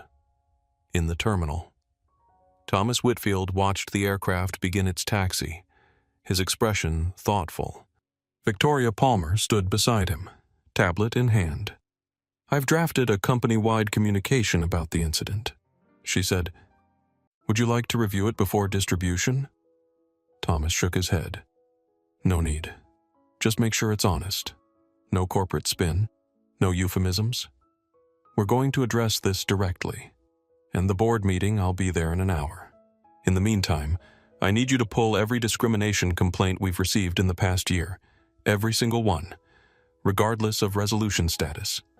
Victoria nodded, making a note on her tablet. And what about Protocol 3? Are we really considering implementing it across the entire airline? Thomas turned to face her fully. We're not just considering it. We're doing it. Today's incident wasn't an aberration. Victoria. It was a symptom of a deeper issue, one we've allowed to persist for too long. Implementation will be expensive, she noted. And complex. So is discrimination, Thomas replied. Thomas. The difference is that Protocol 3 has a solution at the end. Now let's get to work. We have a lot to do before that plane lands in San Francisco. As they walked back toward their waiting car, the morning sun illuminated the terminal building, its glass facade reflecting the blue sky and passing clouds. Inside, thousands of travelers continued their journeys, unaware that the rules governing their experience had just begun to change. Flight 287 soared into that same sky, carrying with it not just passengers and cargo, but a story that would transform an industry. And in Seat 2A, Dominique Reynolds reviewed her contract, made notes for implementation, and prepared for the next phase of a journey that had begun long before she'd ever set foot in JFK that morning. 3 months after the incident, Summit Airlines unveiled its transformed approach to customer service. The Dignity in Flight initiative wasn't just a rebranding exercise. It represented a fundamental shift in how the airline viewed its passengers and staff. The launch event took place in Summit's newly renovated main terminal at JFK, the very location where the incident had occurred. The The space had been physically transformed, with new design elements emphasizing inclusion and accessibility. Natural light poured through expanded windows, creating a warm, welcoming atmosphere. Digital displays featured diverse travelers and staff interacting respectfully. Even the seating had been redesigned to accommodate a wider range of body types and accessibility needs. The $500 million contract with Skyline had expanded to include not just safety technology, but cultural transformation tools. The new systems monitored everything from complaint patterns to language used in customer interactions, identifying potential bias before it escalated to incidents. We're applying the same rigor to human safety that we've always applied to mechanical safety, Thomas explained to the assembled press and industry representatives. Both are equally critical to our mission. Thomas Whitfield had made the unprecedented move of publishing quarterly bias incident reports, complete with actions taken and lessons learned. The first report had been released that morning, drawing both praise and scrutiny from industry observers. Transparency isn't comfortable, he acknowledged in his keynote speech, standing beneath a banner that read, "Dignity in Flight, a New Journey Together." But comfort isn't how we grow. The keynote was part of the first Transportation Equity Conference, co-sponsored by Summit Airlines and Skyline Safety Systems. Industry leaders from airlines, railways, and rideshare companies gathered to learn from Summit's transformation. The conference center buzzed with energy as competitors became collaborators in addressing a shared challenge. Dominique Reynolds took the stage to thunderous applause, the audience rising to their feet in recognition of her catalytic role. 3 months ago, I was just another passenger being told I didn't belong, she began, her voice carrying clearly through the packed auditorium. Today, I'm part of an industry-wide movement to ensure that never happens to anyone else. The changes weren't just procedural. They were measurable. Summit's customer satisfaction scores had increased by 22%. Employee retention had improved. Even their stock price had recovered and surpassed pre-incident levels. But the most profound changes were the personal ones. Sofia Ramirez had been promoted to Director of Cabin Experience, the youngest person ever to hold the position. Under her leadership, Summit had introduced new uniform options, relaxed grooming policies, and emphasized personal connection over rigid protocol. We're shifting our focus from appearances to interactions, Sofia explained in a company-wide communication, her confidence having grown remarkably in 3 short months. What matters isn't how a passenger looks or what they're wearing. What matters is treating each person with dignity and respect. The program she had developed with her team had become a model not just for Summit, but for the entire industry. Airlines across the globe were reaching out for guidance on implementing similar approaches.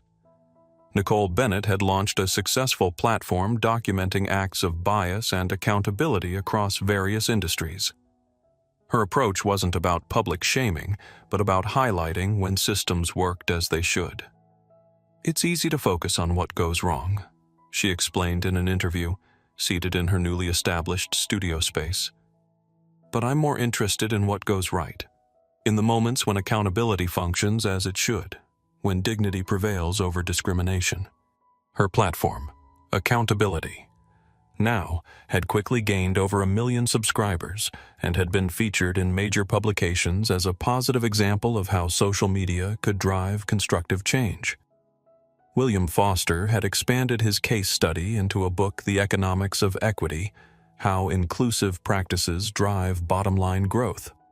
The book detailed how Summit Airlines' response to the incident had not only repaired potential brand damage, but had actually enhanced their market position and financial performance. What this case demonstrates, William wrote in the conclusion, is that addressing bias isn't just morally right, it's financially smart. Companies that invest in comprehensive accountability structures see improvements in customer satisfaction, employee retention, and ultimately, shareholder value. The book had quickly become required reading in business schools across the country, shifting the conversation from diversity as compliance to inclusion as competitive advantage. And surprisingly, Meredith Pearson had begun speaking publicly about her experience, not as a victim, but as someone confronting her own biases. Her talks in corporate settings were uncomfortable but powerful. Titled simply, "I Was Wrong: A Journey from Bias to Understanding." I spent years believing I was upholding standards, she would tell audiences, her humility evident in both her words and demeanor. I never questioned where those standards came from or who they were designed to include or exclude. That unquestioning acceptance made me a perfect vehicle for perpetuating bias, all while believing I was just doing my job. Her perspective was particularly valuable for managers struggling to understand how apparently professional employees could engage in discriminatory behavior. By describing her own thought processes candidly, Meredith helped illuminate the often unconscious biases that shaped seemingly neutral decisions. The journey hadn't been easy for her. After losing her job, she had faced financial hardship and public humiliation, but through counseling and honest self-reflection, she had begun to transform her understanding of herself and others. While she would never return to Summit Airlines, she had found a new purpose in helping others recognize and address their own biases before they manifested in harmful behavior. One of Summit's most powerful marketing campaigns featured side-by-side images the moment Dominique's suitcase was kicked, and a recent photo of Dominique boarding a Summit flight, greeted respectfully by a diverse cabin crew. The tagline was simple: "We learned, we changed. Will you join us?" The campaign had resonated widely, particularly among minority travelers who had experienced similar treatment. Summit's market share among these demographics had increased significantly, demonstrating that addressing bias wasn't just ethically right, it was good business. At Skyline, the Protocol 3 division had grown exponentially. What had begun as a small team developing an experimental system had become a major business unit, providing bias accountability infrastructure to companies across multiple industries. Jackson Reynolds now oversaw a staff of over 100, with implementations in progress at 27 major corporations. The demand was so great that they had established a wait list, prioritizing industries with direct customer impact like healthcare, hospitality, and retail. "What we're seeing," Jackson explained to Dominique during a strategy meeting in their expanded New York offices, "is that companies are moving beyond viewing bias as a PR risk. They're beginning to understand it as a structural issue that affects every aspect of their operations." Dominique nodded, reviewing the implementation data on her tablet. "That's the shift we've been working toward. Not treating symptoms, but addressing root causes." The incident that had thrust them into the spotlight had accelerated their timeline dramatically, but the underlying work had been ready. Years of careful development, testing, and refinement had created a system that was ready to scale when the moment demanded it. As the 3-month mark approached, Dominique received an unexpected communication, a handwritten letter from Meredith Pearson. "Ms. Reynolds," it began, the careful penmanship suggesting considerable effort. "I've tried many times to write this letter, and each attempt feels inadequate. How do you apologize for something that was never just about one moment, but about a lifetime of unexamined assumptions?" The letter continued, detailing Meredith's journey since that day at JFK, the public humiliation, certainly, but more importantly, the painful self-examination it had prompted. "The hardest part wasn't losing my job," she wrote. "It was recognizing the person I had allowed myself to become. Someone so invested in hierarchy and exclusion that I was willing to literally kick another human being's belongings to assert my perceived authority." Meredith explained that she had been working with a therapist to understand the origins of her biases and with a diversity consultant to address them. I don't expect forgiveness," she concluded. "But I wanted you to know that what happened that day changed more than my employment status. It changed my understanding of the world and my place in it. For that painful but necessary education, I am genuinely grateful." Dominique read the letter several times before composing her response. "Ms. Pearson, thank you for your letter. The journey you describe, from unexamined bias to conscious understanding, is exactly the transformation Protocol 3 was designed to facilitate. Not punishment, but growth.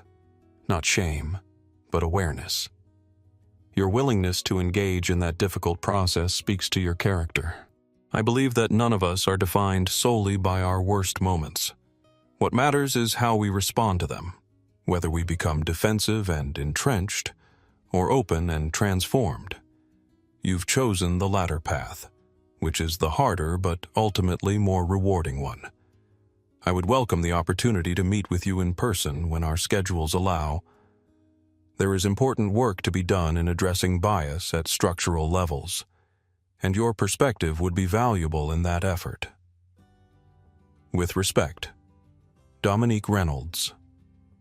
The exchange represented everything Protocol 3 was designed to achieve, not just addressing individual incidents, but creating pathways for genuine transformation, both personal and institutional. As the 3-month milestone approached, Skyline and Summit prepared a joint report detailing the impact of their partnership. The statistics were impressive: complaints about discriminatory treatment down by 78%, customer satisfaction up by 26%, employee engagement scores at an all-time high. But the qualitative changes were even more significant. Staff reported feeling empowered to address problematic behaviors rather than looking the other way. Passengers from diverse backgrounds described feeling truly welcomed for the first time. The culture was shifting in measurable, meaningful ways. One particularly telling statistic reports of bias incidents had actually increased by 42%. This wasn't because more incidents were occurring, but because people felt safe reporting them, confident that they would be addressed rather than dismissed. "That's how we know it's working," Dominique explained during a press conference, standing confidently before the assembled journalists. "True accountability creates safety. Safety to speak up. Safety to acknowledge errors. Safety to grow." Thomas Whitfield, standing beside her, nodded. 3 months ago, we experienced a painful but necessary wake-up call. Today, we're building something that goes far beyond that one incident. A model for how companies can address bias not through performative statements, but through rigorous, consistent accountability. As the press conference concluded, a reporter asked one final question. "Ms. Reynolds, you were already successful before this incident thrust you into the spotlight. Why put yourself through this? Why not just accept the apology and move on?" Dominique considered for a moment before responding. "Because moving on isn't enough," she said finally. "Not when the same patterns keep recurring for countless others who don't have the platform or power that I do. Protocol 3 was never about one incident or one individual. It was about creating structures that make accountability the rule rather than the exception." She gestured toward the assembled group of Summit Airlines executives and staff. "What you're seeing here isn't just one company's response to one incident. It's a blueprint for transformation that can be replicated across industries. That's worth far more than just moving on." 1 year to the day after the incident, Dominique Reynolds stood in the same JFK terminal where her suitcase had been kicked. The space had been transformed, not just physically with new design elements emphasizing inclusion, but energetically. The staff moved differently. They saw differently.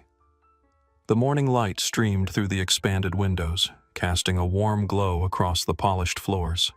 The ambient sounds of the terminal conversations, announcements, rolling luggage created a familiar soundtrack. but the atmosphere felt fundamentally different, more open, more welcoming, more humane. Dominique carried the same leather suitcase, now bearing a small, barely noticeable scuff mark that she had chosen not to repair. A reminder, not of humiliation, but of transformation. Thomas Whitfield met her at the gate. 1 year, he said, offering his hand. I never would have believed how far we'd come. I would. Dominique replied simply. They walked together toward the Summit Airlines Premium Lounge, now renamed the Skyline Lounge as part of their expanded partnership. Inside, they found an unexpected gathering. Sophia, now Summit's Vice President of Customer Experience, William Foster, Richard Kensington, Maria Gonzalez, Nicole Bennett, Jackson Reynolds, Victoria Palmer, and dozens of others who had been part of the transformation journey. Surprise, Thomas said with a smile. We couldn't let this anniversary pass without marking it properly. The lounge had been decorated subtly but meaningfully. Photos documented the year's milestones: the first Protocol 3 training session, the Transportation Equity Conference, Sophia's promotion, the launch of the Dignity in Flight initiative. Each image told part of a story that had begun with conflict but evolved into collaboration. A plaque on the wall caught Dominique's eye. It read, "The Reynolds Principle. Dignity is not determined by destination, class, or appearance, but by our common humanity. Established, April 2024. Richard Kensington raised a glass. To turning points, he said, his judicial gravitas now warmed by friendship. To speaking up, added Sophia, who had grown from a hesitant junior flight attendant to a confident executive. To accountability, said William, whose case study had evolved into a movement within business education. Thomas turned to Dominique. Would you like to say a few words? Dominique looked around at the faces gathered, not just executives and celebrities, but gate agents, baggage handlers, flight attendants, and passengers who had been invited to share the moment. The morning light through the lounge windows illuminated them all equally, regardless of rank or role. A year ago, I stood in this terminal and was told I didn't belong. She began. That moment could have been just another indignity to endure, another story to tell my friends about flying while black. She touched the scuff mark on her suitcase. Instead, it became the catalyst for something far more powerful than retribution. It became a beginning rather than an end. The true measure of change isn't in new policies or programs, she continued, meeting the eyes of those gathered. It's in the experience of every passenger who boards a flight feeling seen and respected, regardless of how they look or what seat they occupy. She raised her glass. To dignity, not as a privilege for some, but as a right for all. As conversations flowed around her, Dominique stepped away briefly to observe the regular operations of the terminal. She watched as a young black girl approached the first-class check-in counter. Tennis shoes scuffed, jeans simple, traveling alone. The agent smiled warmly, making eye contact with the child. Good afternoon. How can I help you today?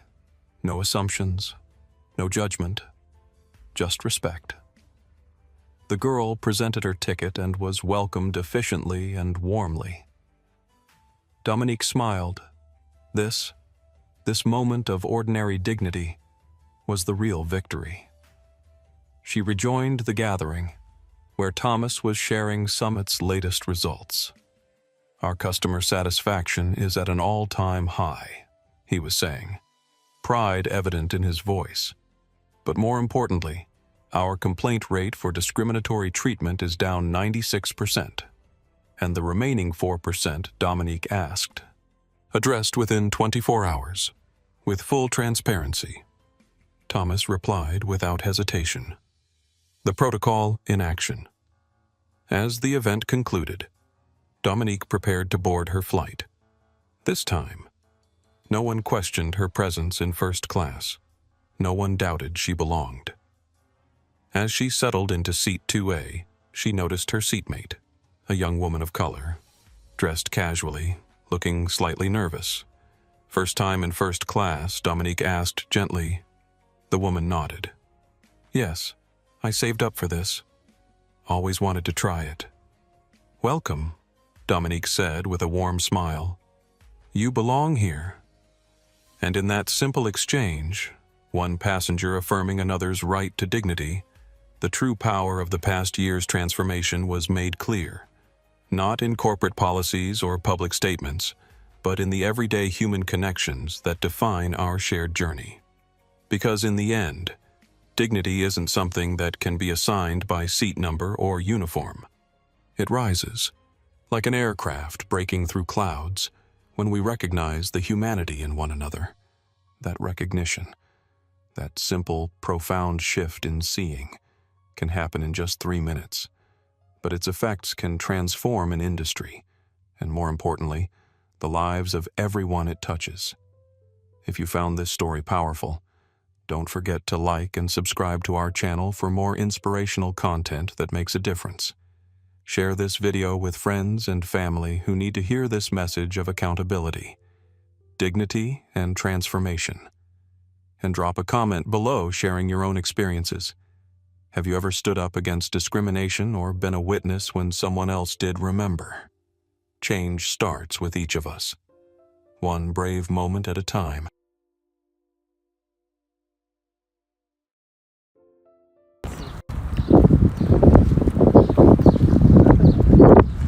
Да, брат. Не.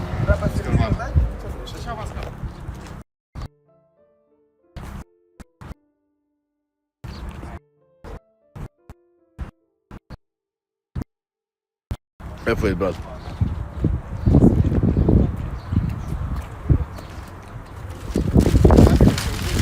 А этот рилс, блядь.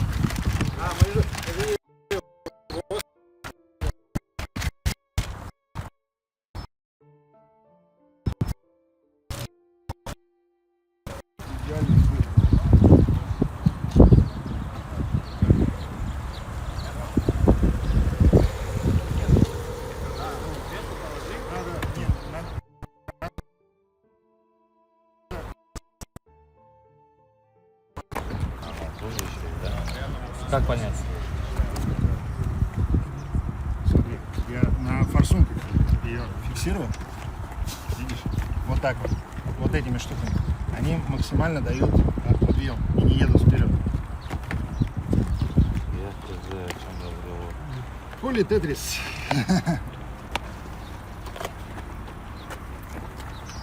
Надо все открыть? Выходить с закрытыми?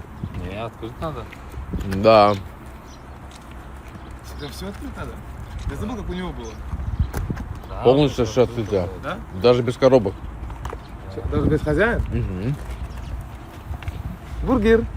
Да, сейчас все поскатывается. Вкусная Веста.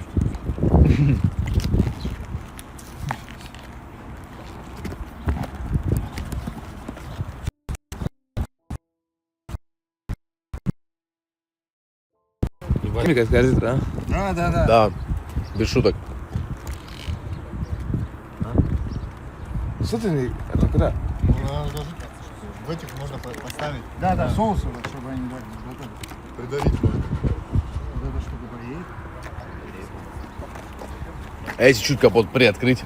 Да, кстати, может его приподнять? Налево быть. Да, наоборот, перевес пошел, слышь, Витал.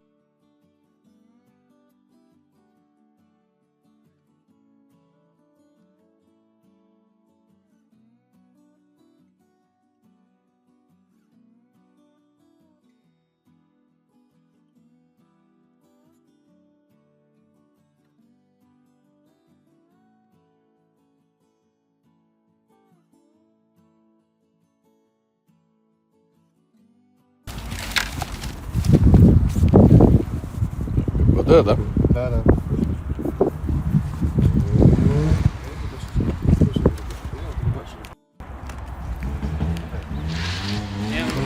Парни, мы ничего не можем делать. Здесь именно на улице везде глушилки просто. Чуть потерпите, они быстро снимут, поедем. Не нервничайте, пожалуйста. Я тоже нервничаю, когда вы это пишете. Именно здесь вот, ну, глушилки стоят, короче, такие жесткие. Надо, по-любому. Да, все, вот. Литвин. Какую песню буду? Attendant трек? Да, по-любому. Возьмешь этот ключ?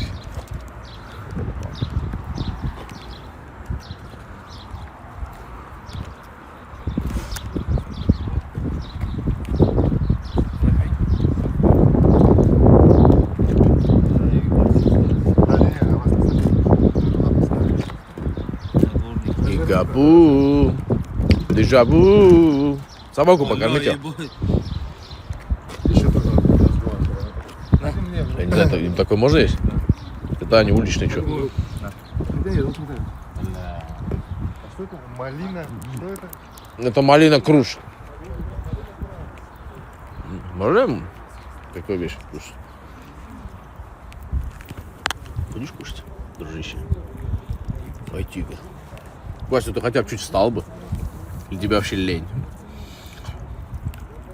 Ай, красавчик. Ай, тигр.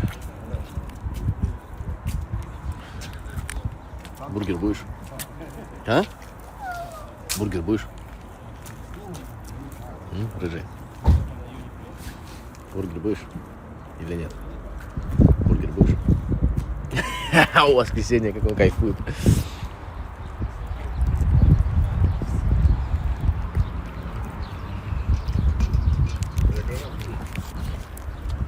Шмат, все равно муляж будет половина бургеров, правильно?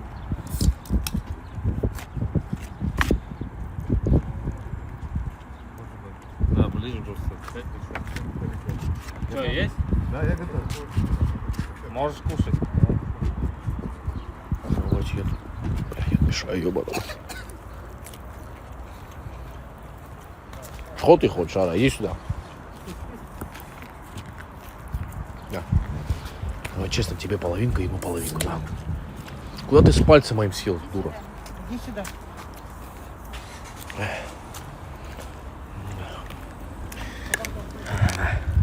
Вася, ты хотя бы встань, пока ты хаваешь, бля. И что, ты говядину не хаваешь? На диете, что ли, ты? С сыром покушай. Вась, ты все зафашмачил, пока ты хавал. Противный.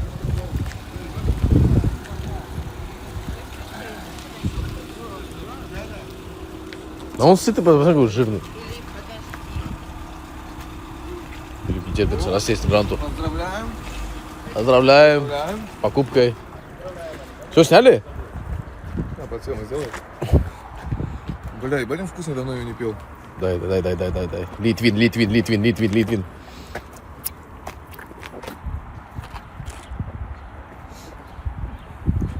Сэм, продаем 9 за любые деньги возьму.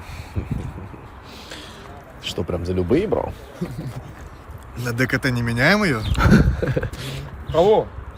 9. На ДКТ с пробегом 2000 км. Тут сложнее найти На его. подрамник. Не, ну подрамник-то мы сами модифицируем-то. Она рассоблю на вес. В аэропорту? Женя облила сильно, нельзя сбивать, он свинья.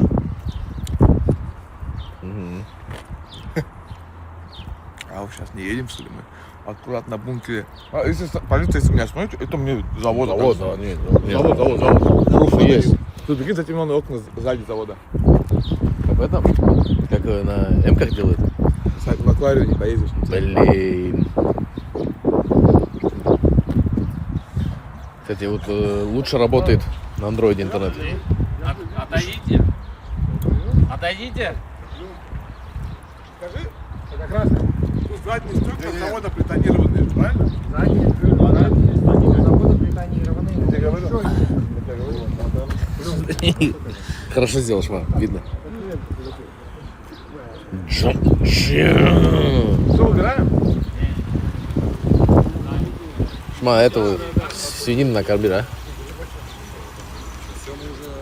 А. Ты заебал меня, сука. Это те... Слушайте. Хватит у меня, блядь, сорта забирать. Что хочешь? Какой козел он? Ты хозяин? Братский, оторви чуть, дай ему. На, братиш. Смотри, как я... Смотри.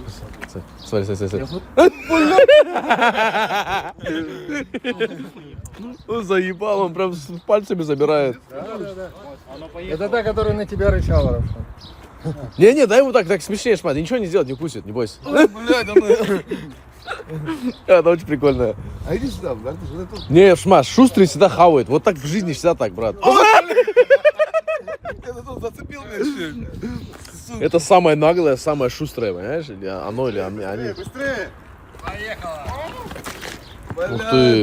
Ух ты. Телка, машина, бля. Бля. А у нас есть салфеток, брат? Есть в багажнике. Как это вкусно, бля.